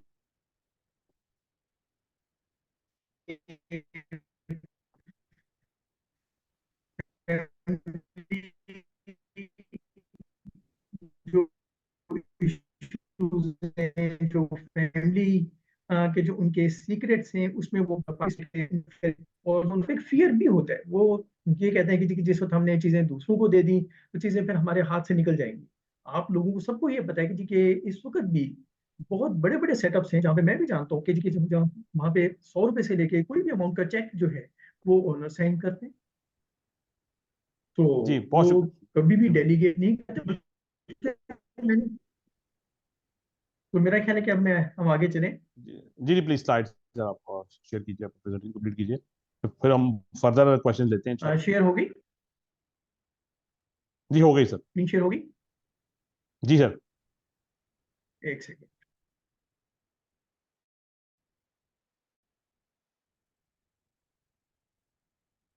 एक मिनट दीजिए। अब हमारे ये थोड़े से ऑब्जेक्टिव्स हैं कि फैमिली बिजनेस कॉन्स्टिट्यूशन क्यों बनाया जाता है। To provide solution to growing complexities of families and business. जब आप एक इंडिविजुअल होते हैं, फर्स्ट जनरेशन है, उसमें कोई कॉम्प्लेक्सिटीज नहीं होती है, सेकंड जनरेशन पे डिफरेंट होती है, थर्ड जनरेशन पे डिफरेंट होती हैं, वो चैप्टर्स एरियाज बढ़ते चले जाते हैं, तो उसको एड्रेस करने के लिए then keep family close and together and keeping away from any disputes and disagreements. Again ये किसी के जो उसमें डिसएग्रीमेंट्स हैं वो उसमें कम हो जाएंगे और डिसएग्रीमेंट टाइम पे सेटल हो जाएंगे। इसमें एक पर्टिकुलर चीज डिस्प्यूट रेजोल्यूशन का क्राइटेरिया भी होता है कि अगर किसी का डिस्प्यूट है तो वो लाइक हैंड रेज करेगा कि मेरा ये कंसर्न है, तो उसको कैसे एड्रेस किया जाएगा। सक्सेशन प्लानिंग है कि नेक्स्ट पता है कि आपने सक्सेशन प्लानिंग कैसे करनी है और who will be the chief executive, उसका क्या क्राइटेरिया होगा। कुछ सर्टन जो उसमें फैमिली मेंबर्स हैं वो ऑल के ऑल उसमें पार्टिसिपेट कर सकते हैं, उसके कैंडिडेट्स हो सकते हैं कि जी के वो चीफ एग्जीक्यूटिव ये है, और उसका आपने सर्टन क्राइटेरिया इस्टेब्लिश किया। जैसे मैं एक ग्रुप की बात करता हूँ कि वहाँ पे हमने ये इस्टेब्लिश किया कि जी के चीफ एग्जीक्यूटिव होने के लिए ग्रेजुएशन की शर्त मस्ट है। अब उसमें इमीडिएटली नीचे से कंसर्न्स आ गए, वो ये कहते हैं कि जी एक साहब ये कहते कहते हैं मुझे तो पता ही नहीं था इस चीज का, मैं तो मैट्रिक से आगे इसलिए नहीं पढ़ा। तो फिर जब डिस्कशन हुई सब चीजें हुई तो ये डिसाइड हुआ कि जी कि ये वाली कंडीशन जो है ये नेक्स्ट जनरेशन से एप्लीकेबल होगी, इस जनरेशन पे एप्लीकेबल नहीं होगी। हालांकि जिनका कंसर्न था उनके चांसेस नहीं थे वो शायद चीफ एग्जीक्यूटिव बनते, लेकिन उनका लॉजिक ठीक था कि भाई मुझे तो इस चीज का नहीं पता था। Give strength to business, strong relationship among the family members, financial protection to shareholders and families। ये मैंने पहले भी डिस्कस किया था कि इन केस ऑफ डेथ और कोई और प्रॉब्लम, कोई हैंडीकैप हो जाए, कोई चीज हो जाती है, तो एक पूरा प्रोसीजर मौजूद हो के उस फैमिली को जो कि एक बिजनेस की फैमिली है वो कैसे उसको प्रोटेक्ट किया जाएगा। Provide a consistent working methodology to family members, strong solution to dispute resolution, incorporating family values in business, long term sustainability of business and family bonding। अब इसमें बेशुमार चीजें आ जाती हैं, जैसे एक फैमिली ने ये कहा कि हम इस्लामिक वैल्यूज को फॉलो करेंगे। अब उन्होंने अपने कॉन्स्टिट्यूशन का पार्ट बना दिया कि कल को हमारी जितनी भी डील्स होंगी हमने इस्लामिक फाइनेंसिंग में जाना है, बैंक से लोन नहीं लेना एंड सर्टन अदर चीजें। वो जो एक वैल्यू थी फैमिली की वो आपके बिजनेस नॉर्म्स में भी इनकॉर्पोरेट हो गई। तो these are the basic objectives. अब यहाँ पे आ जाते हैं छोटा सा जो हमारा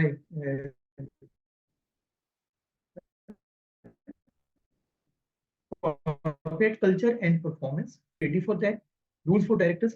Working family members is a director or business manager should be clear in their roles as business managers.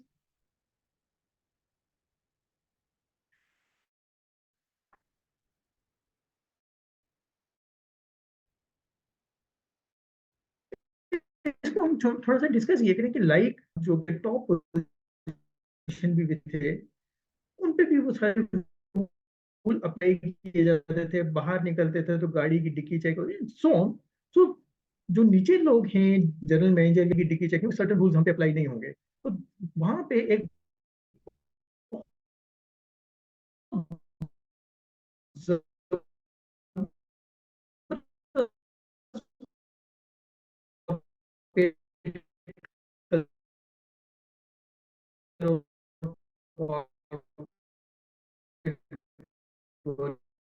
Establish थी। तो क्या यहाँ पे जो डायरेक्टर है वो शाम 5 बजे आते थे, जिस वक्त लोगों के जाने का टाइम होता था। लोगों का अब ये कंसर्न होता था कि अगर हमने इसी तरह बैठना है तो हम फिर हमारा भी टाइम चेंज हो जाए, हम सुबह 9 बजे के बाद बजाय 3 बजे आए, कि आप 5 बजे आए और रात 9 बजे तक बैठे और हमें भी बिठाया हुआ। सो देयर आर सर्टन चीजें जो कि कॉर्पोरेट कल्चर से इस्टेब्लिश होती हैं और वो जो फैमिली मेंबर्स हैं उनको भी ऑप्ट करनी चाहिए, करनी पड़ती हैं। हम यहाँ पे डिस्कस करेंगे कंटेंट्स नॉर्मली क्या होते हैं। फैमिली बिजनेस कॉन्स्टिट्यूशन के डिफरेंट चैप्टर्स हैं। ऑब्जेक्टिव, एक ऑब्जेक्टिव इस्टेब्लिश किया जाता है जो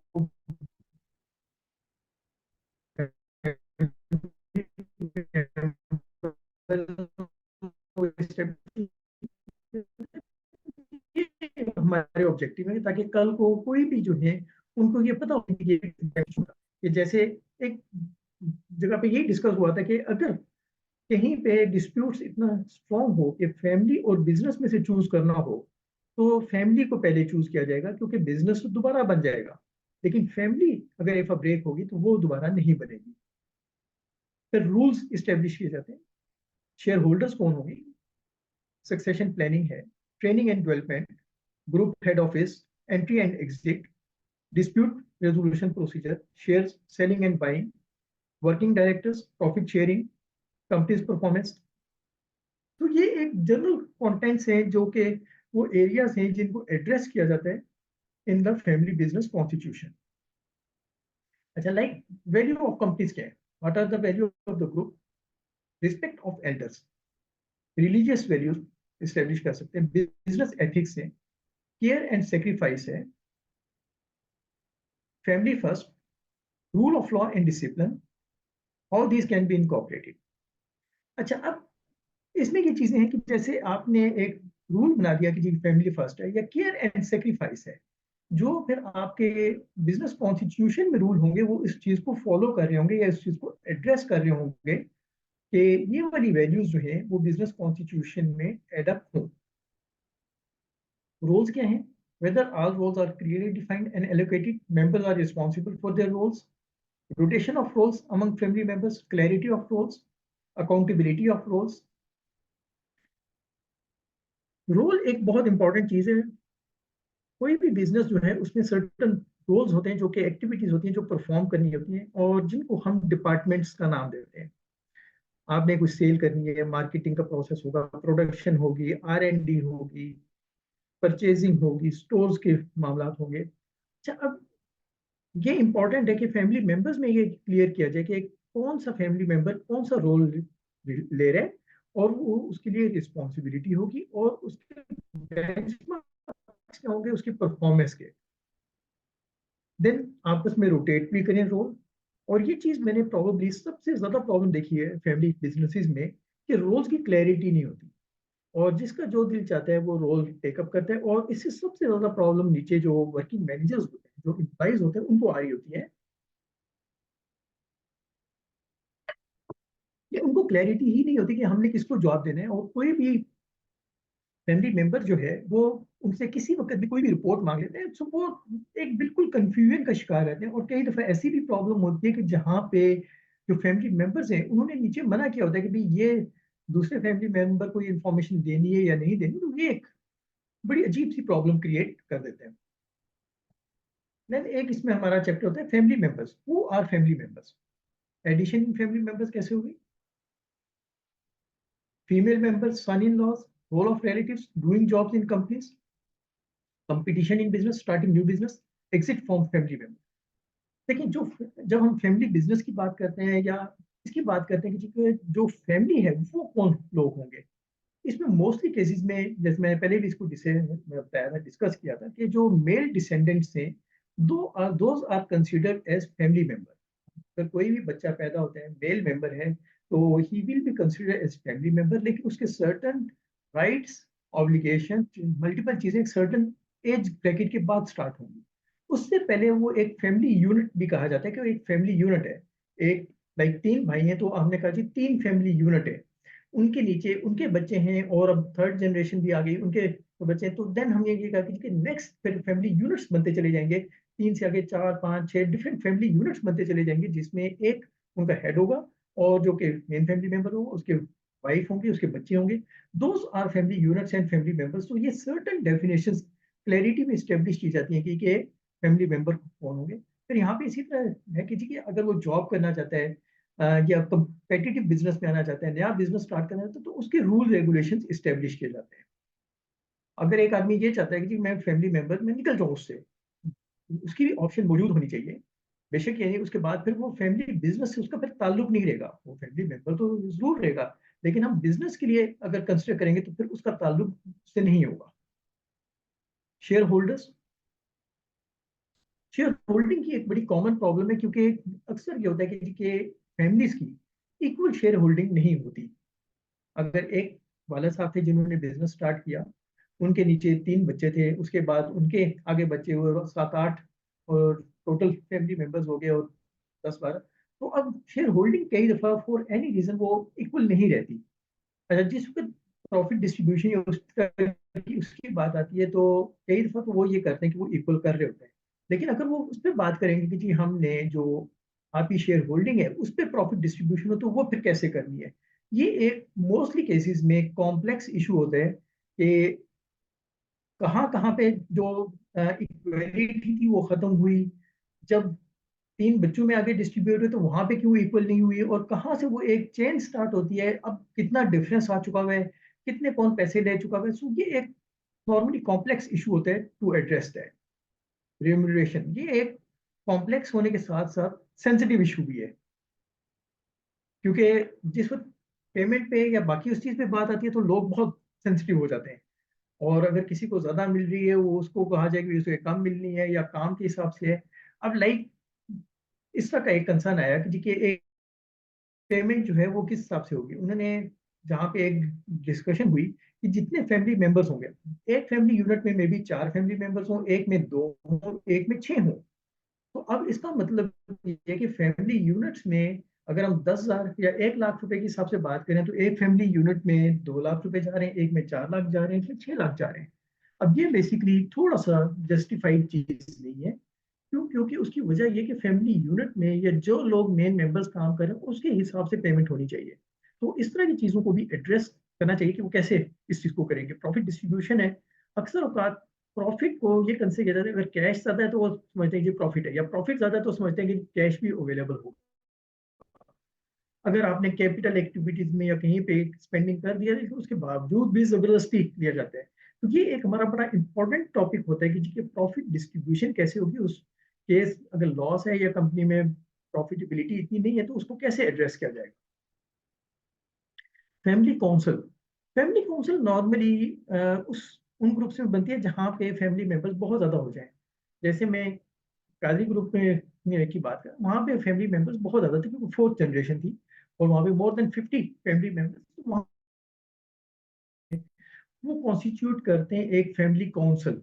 और जो मेजर इश्यूज हैं वो कई ऐसी चीजें हैं जहाँ पे वो फिर फैमिली काउंसिल को रेफर की जाती हैं। और उसमें ये होता है कि फैमिली काउंसिल में लाइक जैसे रिटायरमेंट एज का है, और एडवाइजरी के तौर पे जो सीनियर मेंबर्स हैं फिर वो अपना रोल प्ले करते हैं in dispute resolution and etcetera.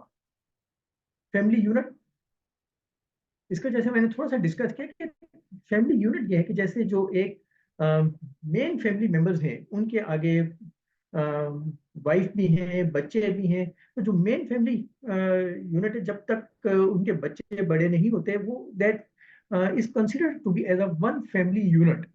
और फिर कंपनसेशन और उस मतलब मल्टीपल चीजें जो है वो फैमिली यूनिट के हिसाब से होती हैं। और उसमें फिर ये इस्टेब्लिश किया जाता है कि इन केस, यानी कि अगर वो अर्निंग के काबिल नहीं भी है या सर्टेन बेनिफिट्स जो हैं वो फिर फैमिली यूनिट को दिए जाते हैं, ना कि family member.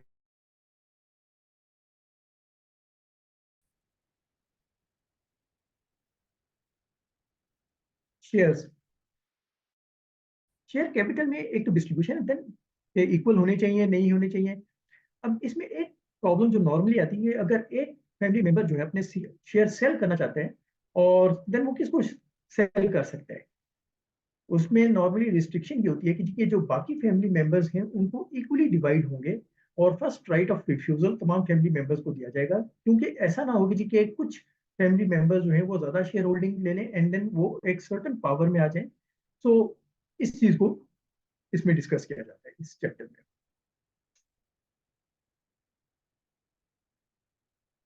Top management position, chairman, vice chairman, directors कौन रखेगा, whether every every family members should be director, eligibility and criteria, जब retirement, rotation, remuneration, benefits, post resignation, induction of profession.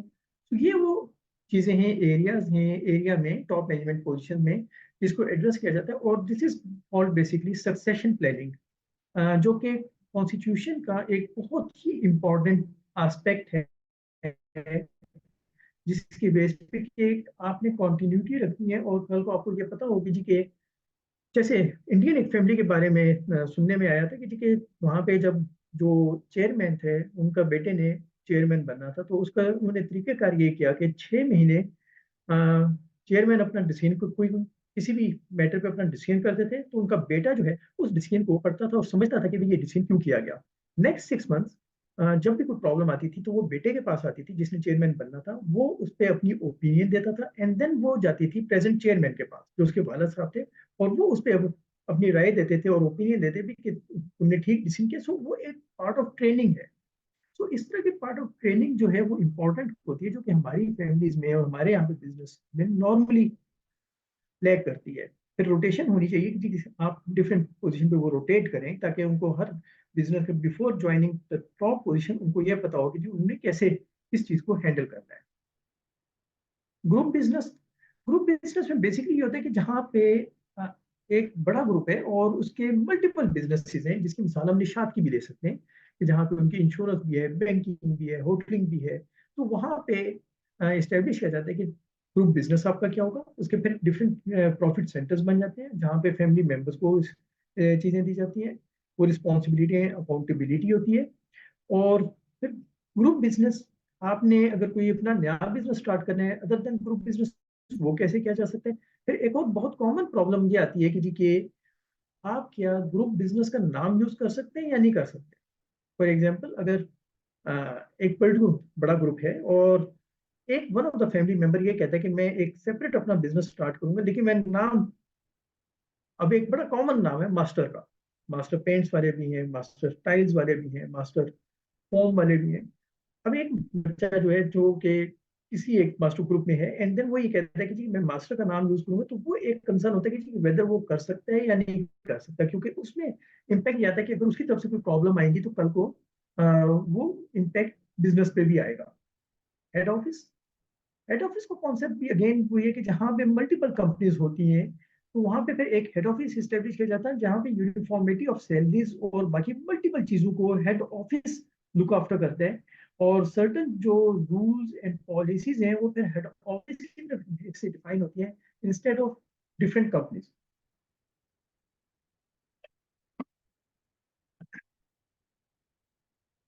Profit distribution again एक sensitive topic है। Rules इसमें establish किए जाते हैं कि प्रॉफिट डिस्ट्रीब्यूट कैसे होगा।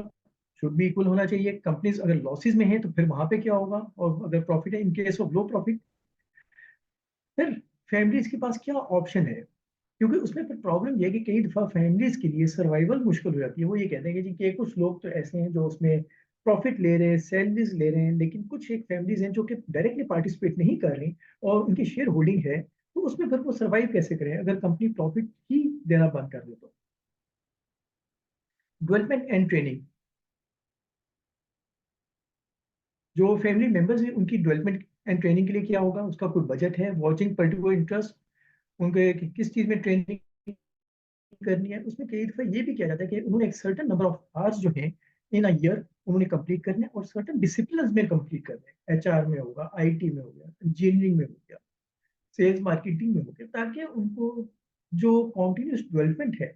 और इसमें एक और चीज ये भी होती है कि एक बजट इस्टेब्लिश कर जाते हैं फॉर सर्टन फैमिली मेंबर, और वो उसमें होगा। लेकिन उसके बियॉन्ड अगर वो कोई चीज करना चाहते हैं तो वो फिर कंपनी या बिजनेस सपोर्ट नहीं करता, वो फिर उन्होंने अपने पल्ले से चीजें करनी होती है।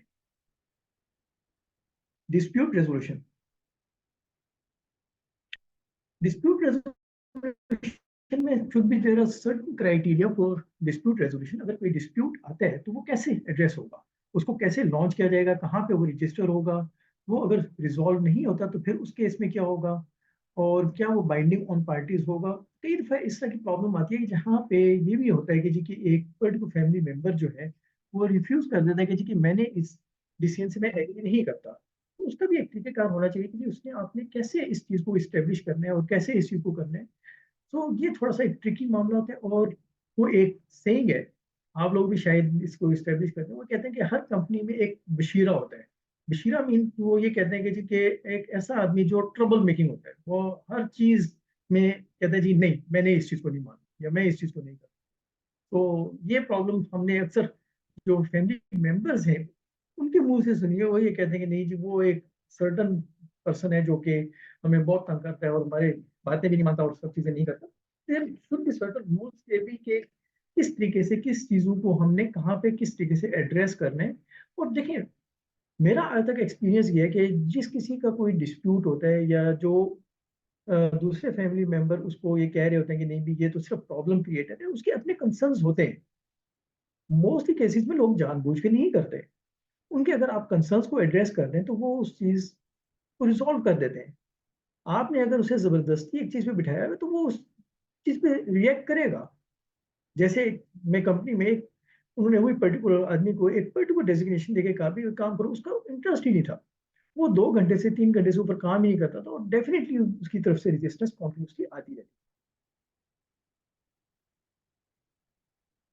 कुछ जनरल चीजें, वैल्यूएशन ऑफ शेयर एक कंसर्न होता है कि जिस वक्त अगर हमने शेयर इक्विटी इक्वल करनी है तो उस वक्त फिर शेयर की वैल्यूएशन कैसे की जाए, बुक वैल्यू पे होगी, मार्केट वैल्यू पे होगी, किस तरीके से होगा, रोल ऑफ एम्प्लॉइज क्या है, रिलेटिव्स का क्या है, सक्सेशन प्लानिंग, थोड़ा सा रिपीट हो गया यहाँ पे।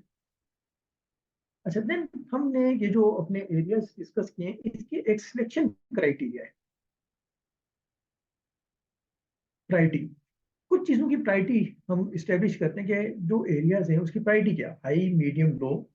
कुछ चीजें हैं जो कि इमीडिएटली एड्रेस करनी होती हैं, जैसे हम पेशेंट के बारे में कहते हैं अगर किसी को ब्लीडिंग हो रही हो तो उसको अपने इमीडिएटली एड्रेस करते हैं। किसी को कोई क्रॉनिक डिजीज है जो लंबी है तो उसको आप इमीडिएटली नहीं भी एड्रेस करेंगे लेकिन ब्लीडिंग वाले को पहले एड्रेस करेंगे, तो आप यहाँ पे प्रायोरिटी सेट करते हैं।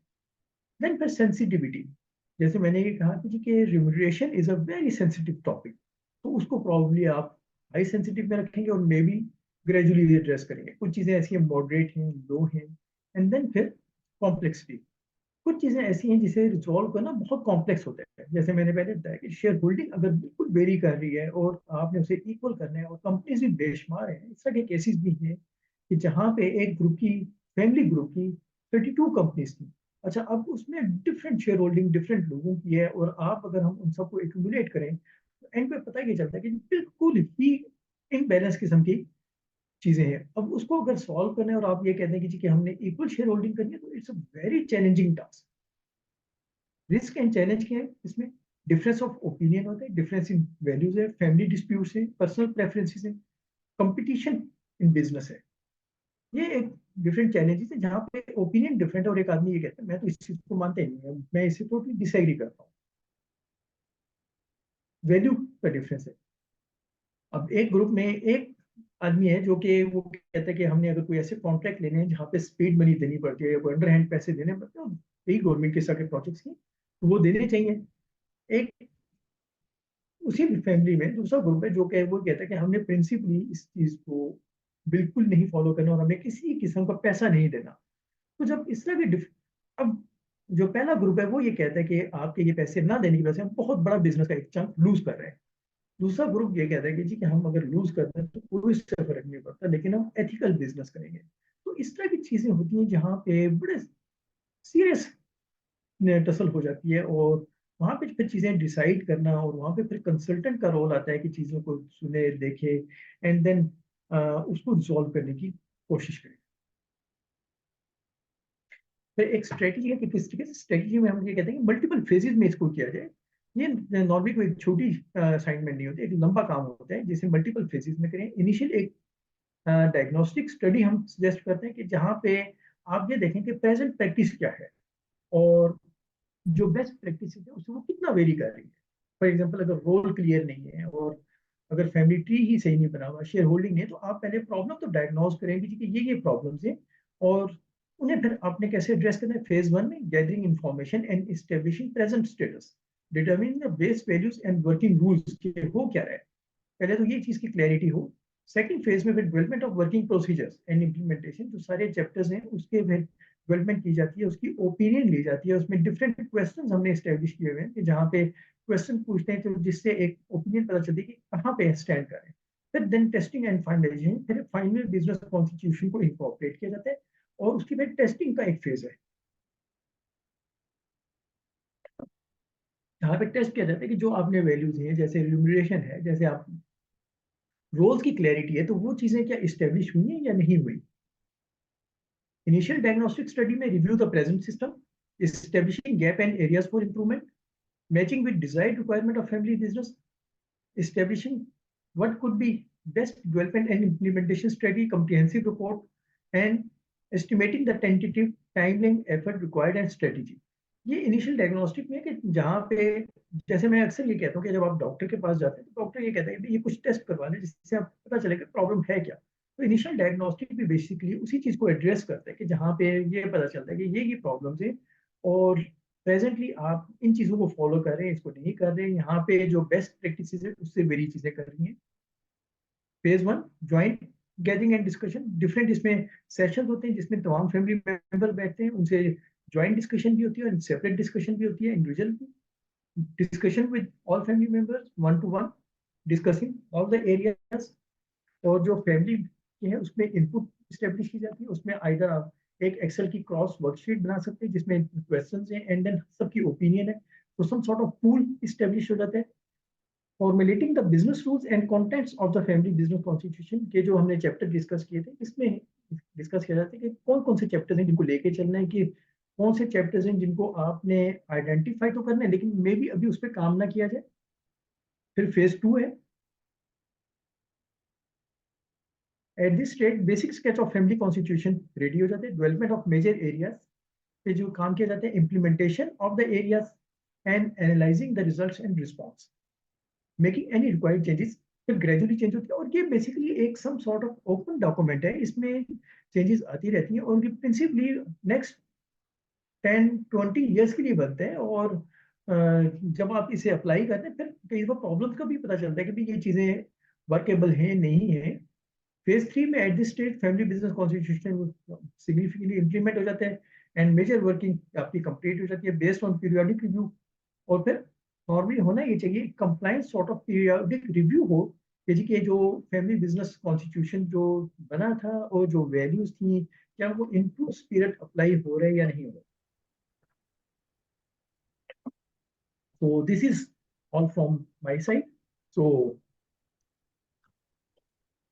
थैंक यू, बहुत शुक्रिया अहमद सलीम साहब, आपकी बड़ी ही डिटेल प्रेजेंटेशन का, और दरमियान में हमने कुछ क्वेश्चन आंसर्स भी लिए हैं।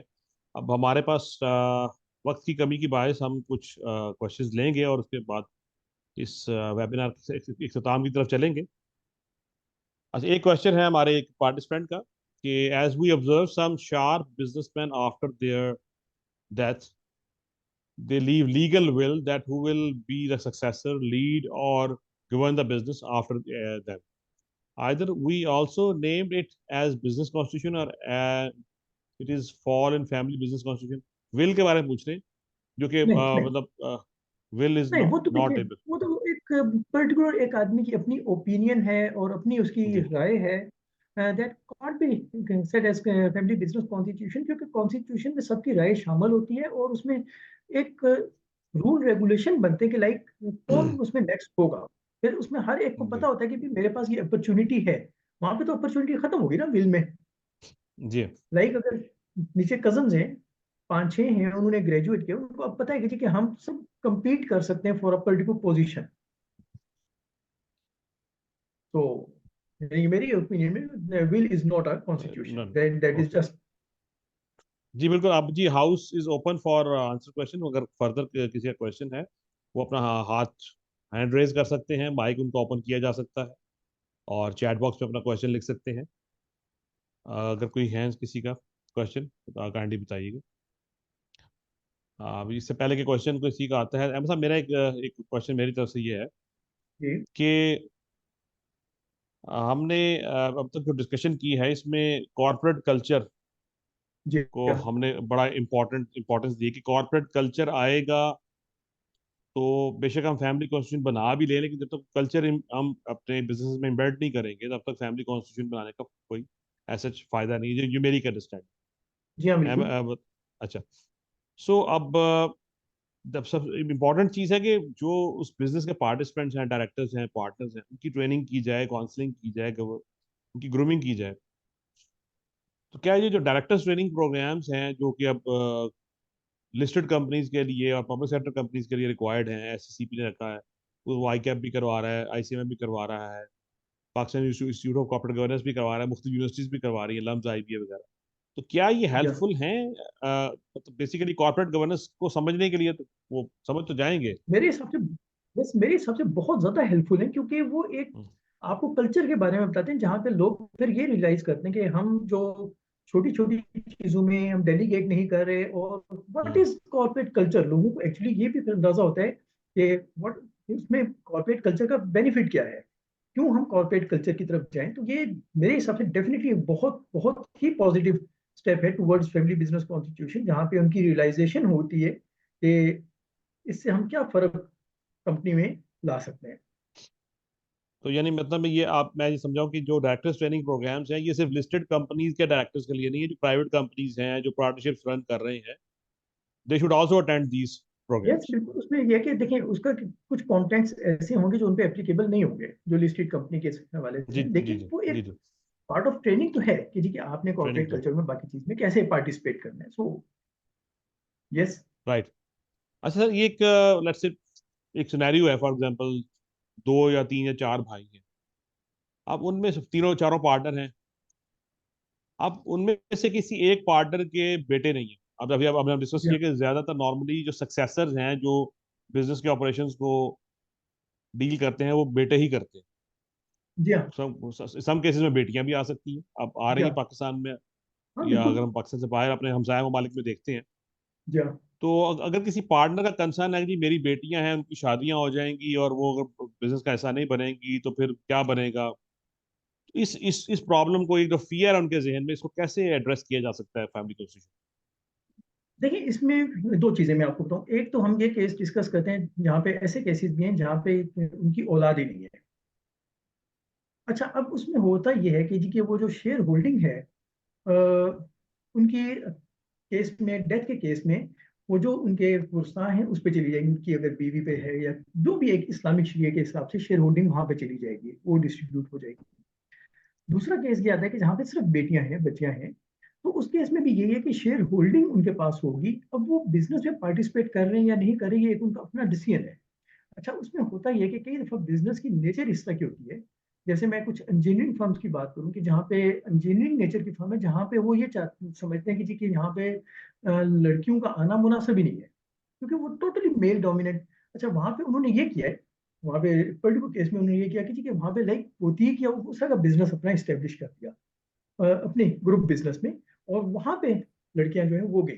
अच्छा, तीसरा केस ये है कि जी ये जहाँ पे एक लड़कियों की पर्टिकुलर ट्रेनिंग थी, कि जहाँ पे उन्होंने लॉ पढ़ा और HR में उनकी एक्सपर्टीज थी, और उन्होंने ये कहा कि वो उसमें एक्सपर्टीज अपनी यूटिलाइज कर सकती है, और वहां पे उन्होंने उसको भी इन्वॉल्व किया बच्चियों को। तो ये थोड़ा सा एक हमें कल्चरली चीजें चेंज करने की जरूरत होती है। और ये आप ये भी समझते हैं कि जी कि सिटी टू सिटी भी वेरी करता है, लाइक जी बिल्कुल सही सही सही कह रहे गुजरांवाला, सियालकोट, फैसलाबाद, मुल्तान, कराची, इस्लामाबाद, हर एक डिफरेंट कुछ अपने हैं, डायनेमिक्स है। वैल्यूज है। जी हाँ।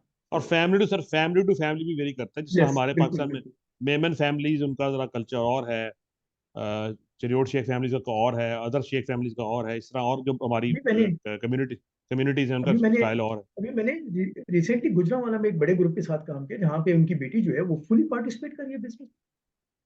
हालांकि वो टोटल सम सॉर्ट ऑफ एक इंजीनियरिंग उसका का यूनिट है, लेकिन उसने टोटल डोमिनेट किया हुआ है। सो यस, अच्छा चीजें सर, हैं एक इस और तरह। सवाल है, अब हम जल्दी जल्दी सवाल लेते हैं, हमारे पास सिर्फ जी हाँ, 5 मिनट है। फरियाद साहब हैं, अ, अब साहब हैं या साहिब हैं मुझे नहीं पता। अच्छा, how the family culture and corporate culture will synchronise with each other if family has relationship issues, how corporate culture will support it? देखिए ये जो कॉर्पोरेट गवर्नेंस और ये वाली चीजें हैं जो हम सारी बात कर रहे हैं, ये बेसिकली इस चीज को जेल करता है आपस में, और डिस्प्यूट्स को रिजॉल्व करता है। जब आपने क्लैरिटी स्टेब्लिश कर दी कि भाई you are only responsible sales and marketing, तुमने फाइनेंस को देखना है, एंड देन तुम्हारे बेंचमार्क्स हैं या तुम्हारे जो परफॉर्मेंस टारगेट्स हैं वो ये हैं, तो फिर आप आपस में एक दूसरे के काम में इंटरफेयर नहीं करते और अपने अपने काम के जिम्मेदार होते हैं। और जो बेसिकली अगर मैं ये बात पूछूं, कॉर्पोरेट कल्चर की भी एक रिक्वायरमेंट है, फिर आपके बोर्ड मीटिंग्स होंगी, वहां पे आप चीजें डिस्कस करेंगे, डिस्प्यूट्स वहां पे लेके आएंगे। और ऐसा नहीं होगा कि जी के किसी दूसरे को directly all the time watch कर रहे हैं या उसके काम में इंटरफेयर कर रहे हैं। तो ये एक चीज, जिस वक्त एक कॉर्पोरेट कल्चर आता है, आप एक सिस्टम एंड प्रोसीजर्स आते हैं। देखें, हमारा सम सॉर्ट ऑफ जो एक मुझसे ये क्वेश्चन किया गया पर्टिकुलरली एक इसी तरह फैमिली बिजनेस कॉन्स्टिट्यूशन की डेवलपमेंट में एक ग्रुप में कि जी आप कॉर्पोरेट कल्चर किसे कहते हैं और सेट कल्चर में क्या फर्क है, जो ये एक सवाल आया कॉमन। Next yes. नेक्स्ट सवाल यही जी हाँ। सो यही सवाल है, kindly brief corporate culture and versus family culture, state owned culture, जी ये जी, नेक्स्ट सवाल है जी। सेट होम कल्चर में जो डिसीजंस हैं वो किसी पर्टिकुलर पे नहीं बेस करेंगे, वो बाइस डिसीजंस भी होंगे। जो उस वक्त जो ओनर है जो वो चीज सोच रहा है वो डिसाइड करेगा। मैं आपको क्रेडिट रेटिंग का मालूम होगा कि बैंक्स की क्रेडिट रेटिंग होती है। अच्छा, अब उसमें यही एक दफा बात हुई कि जी कि अगर एक स्टैंडर्ड चार्टर्ड बैंक है उसमें और एक पाकिस्तानी बैंक जो कि कोई एक फैमिली ओन कर रही है, उसके दोनों के ऑपरेशन रिजल्ट्स बिल्कुल सेम हैं, लेकिन उनकी क्रेडिट रेटिंग डिफरेंट होगी। वाई डिफरेंट होगी? क्यों? क्योंकि एक में कॉर्पोरेट कल्चर है और दूसरे में वहां पे ये पता है कि जी कि फैमिली का इन्फ्लुएंस भी है। जहाँ पे कॉर्पोरेट कल्चर उन्हें ये पता है कि जी कि वो सर्टन चीजों से डेविएट नहीं करेंगे, लेकिन जहाँ पे फैमिली कल्चर है, फैमिली इन्फ्लुएंस मौजूद है, तो वहां पे सर्टन चीजों पे इन्फ्लुएंस आ सकता है कि जहाँ पे आपने कोई लोन्स देने, कोई और चीजें देनी है, तो वहां पे वो चीज वेरी कर सकती है। So this is the difference. Similarly आप वो अनएक्सपेक्टेड चीजें हो सकती है कि सेठ ये कहते हैं कि नहीं जी इससे पर्टिकुलर परचेज करनी है, इससे नहीं करनी। It could very. सर हम आखिरी क्वेश्चन लेंगे जी माजरत के साथ, क्योंकि हमारे पास वक्त की कमी है और 3 मिनट है हमारे पास। आखिरी सवाल है जी, how you work in a family culture organisation in which you are reportable to, ये स्पेशली एम्प्लॉयज के हवाले से पहले भी डिस्कस हुआ है, you are reportable to at a time 3 to 4 persons and everyone had different order। कैसे करें इसका किसी के इसका बड़ा मुश्किल किसी मुश्किल सा सवाल किसी के पास जवाब हो तो मुझे भी बता दे। है। देखिए, जी ये बहुत ही कॉम्प्लेक्स चीज है। वजह यह है कि मैं इस तरह के वो सिनेरियोज देखे जहाँ पे वो लोग इसी चीज को रोकते हैं कि जी के हमें नहीं पता होता कि भी कि इसने हमें बुला के क्या चीज पूछनी है। और पर्टिकुलरली उसमें होता यह है कि कुछ डायरेक्टर्स मना करते हैं भी तुमने ये इंफॉर्मेशन दूसरे को नहीं देनी। Balance sheet, profit and loss नहीं वो दे भी हाइड करते हैं। So it's a very complex and tricky position. और ये तो बेसिकली अवेयरनेस और एजुकेशन से ही चीज इस्टेब्लिश हो सकती है, अदरवाइज इसका तो कोई हल नहीं है लोगों को, क्योंकि बहुत ही सेंसिटिव मैटर है। क्योंकि हर एक जो है वो पावर में है, और अगर आपस में वो कम्युनिकेट भी नहीं करते, जो फैमिली मेंबर है वो कहता है मैं ओनर हूँ यहाँ पे, मुझे तुम रिफ्यूज नहीं कर सकते। और जी ऑब्वियसली इंप्लाई रिफ्यूज नहीं कर सकता। इंप्लाई के लिए बड़ी सीरियस इशू है कि अगर वो एक को रिफ्यूज करेगा तो दूसरा क्या करेगा। तो दूसरे को रिफ्यूज, किसी को रिफ्यूज नहीं कर सकता। तो ये एक बड़ी ट्रिकी पोजीशन है। और के बेसिकली वहां पे आपके ओनर्स कैसे हैं, उनका बिहेवियर कैसा है, क्या इशू है, कि उस पर ही सारा डिपेंड करता है। जी सर, बहुत शुक्रिया, थैंक यू वेरी मच आप सबका शामिल होने का, अहमद सलीम साहब का। और वोट ऑफ थैंक्स के लिए मैं अब इनवाइट करूंगा नासिर बशीर साहब को, जो कि पिफा फैसलाबाद ब्रांच कमेटी के मेंबर भी हैं, सेक्रेटरी भी हैं। और over to you Nasir Bashir साहब। जी बहुत शुक्रिया अहमद साहब, अहमद सलीमान साहब। अहमद साहब आपका बहुत शुक्रिया। अहमद सलीम साहब, आज आपने थैंक एक यू। नया टॉपिक हमारे साथ डिस्कस किया। ना सिर्फ डिस्कस किया बल्कि उसकी तमाम निटी गिटीज खोल के बयान की। बल्कि मेरे ख्याल में तो फैमिली बिजनेस कॉन्स्टिट्यूशन का कॉन्सेप्ट ही बिल्कुल नया था। खास तौर पे बड़े सगीर, बल्कि खासतौर पे पाकिस्तान के बैकग्राउंड में, या जहाँ पे फैमिली कल्चर बहुत ज़्यादा है, फैमिली बिजनेसेस बहुत ज़्यादा हैं। तो ये जो है इसके लिए हमारे लिए डेफिनेटली जो मेंबर्स हैं, जो वर्किंग हमारे मेंबर्स हैं, कंसल्टेंट्स हैं, चार्टर्ड अकाउंटेंट्स वगैरह हैं, उनके लिए बेनिफिट होगा। आपने बहुत अच्छे तरीके से बयान किया। और इसका जो है एक एस्पेक्ट ये भी है कि हमने इस बार 2 दफ़ा क्वेश्चन आंसर सेशन 2 दफ़ा किया, मिड में भी और एंड पे भी। और आई होप के जो पार्टिसिपेंट्स हैं उनको भी उनके जो क्वेश्चंस हैं वो आंसर हो गए होंगे। तो मैं पिफा ब्रांच कमेटी के बिहाफ पे आपका खासतौर पे अहमद सलीम साहब बहुत दिली तौर पे मशकूर हूँ कि आपने हमें एक नए एस्पेक्ट से रोशनास करवाया और डिटेल में इस चीज़ को डिस्कस किया। प्लस जो हमारे पार्टिसिपेंट्स हैं उन्होंने इसको एक लाइवली और एक्टिव सेक्शन बनाया। हम उन सबका भी बहुत शुक्रिया अदा करते हैं। और हम कोशिश करते हैं कि इसी तरह से नया सेशन और नया टॉपिक अपने मेंबर्स और स्टूडेंट के लिए लेके आते रहेंगे। ताकि वो अपने प्रोफेशनल लाइफ में इस चीज़ को यूज़ करते हुए एक्सेल कर सकें। बहुत शुक्रिया इंशाल्लाह। जनाब। दूसरा मैं ये रिक्वेस्ट करूंगा पिप्फा को भी कि अगर किसी भी पार्टिसिपेंट के कोई इंक्वायरी हो, कोई चीज़ हो, तो मेरा पर्सनल फोन नंबर, ईमेल वगैरह शेयर कर दें, ताकि अगर किसी ने मुझसे इस पर डायरेक्ट भी कोई चीज़ पूछनी हो तो वो मैं उसको रिप्लाई सर चैट बॉक्स में शेयर कर दें। हाँ बिल्कुल कर दीजिए। जी बहुत शुक्रिया सर आपके इस इंसेंटिव का भी। जी अली, और तो सर ये ओवर मीटिंग क्लोज करने से पहले अहमद सलीम साहब का सेल नंबर जो है ना पर्सनल, वो काइंडली आप शेयर कर दें ग्रुप चैट बॉक्स में। जी जी मैं ये आप लियो लोगों से सर। इजाजत दूंगा। बहुत शुक्रिया आप बहुत सबका। और अल्लाह। अल्लाह हाफिज जी, आप सबका अल्लाह आपका, थैंक यू वेरी मच।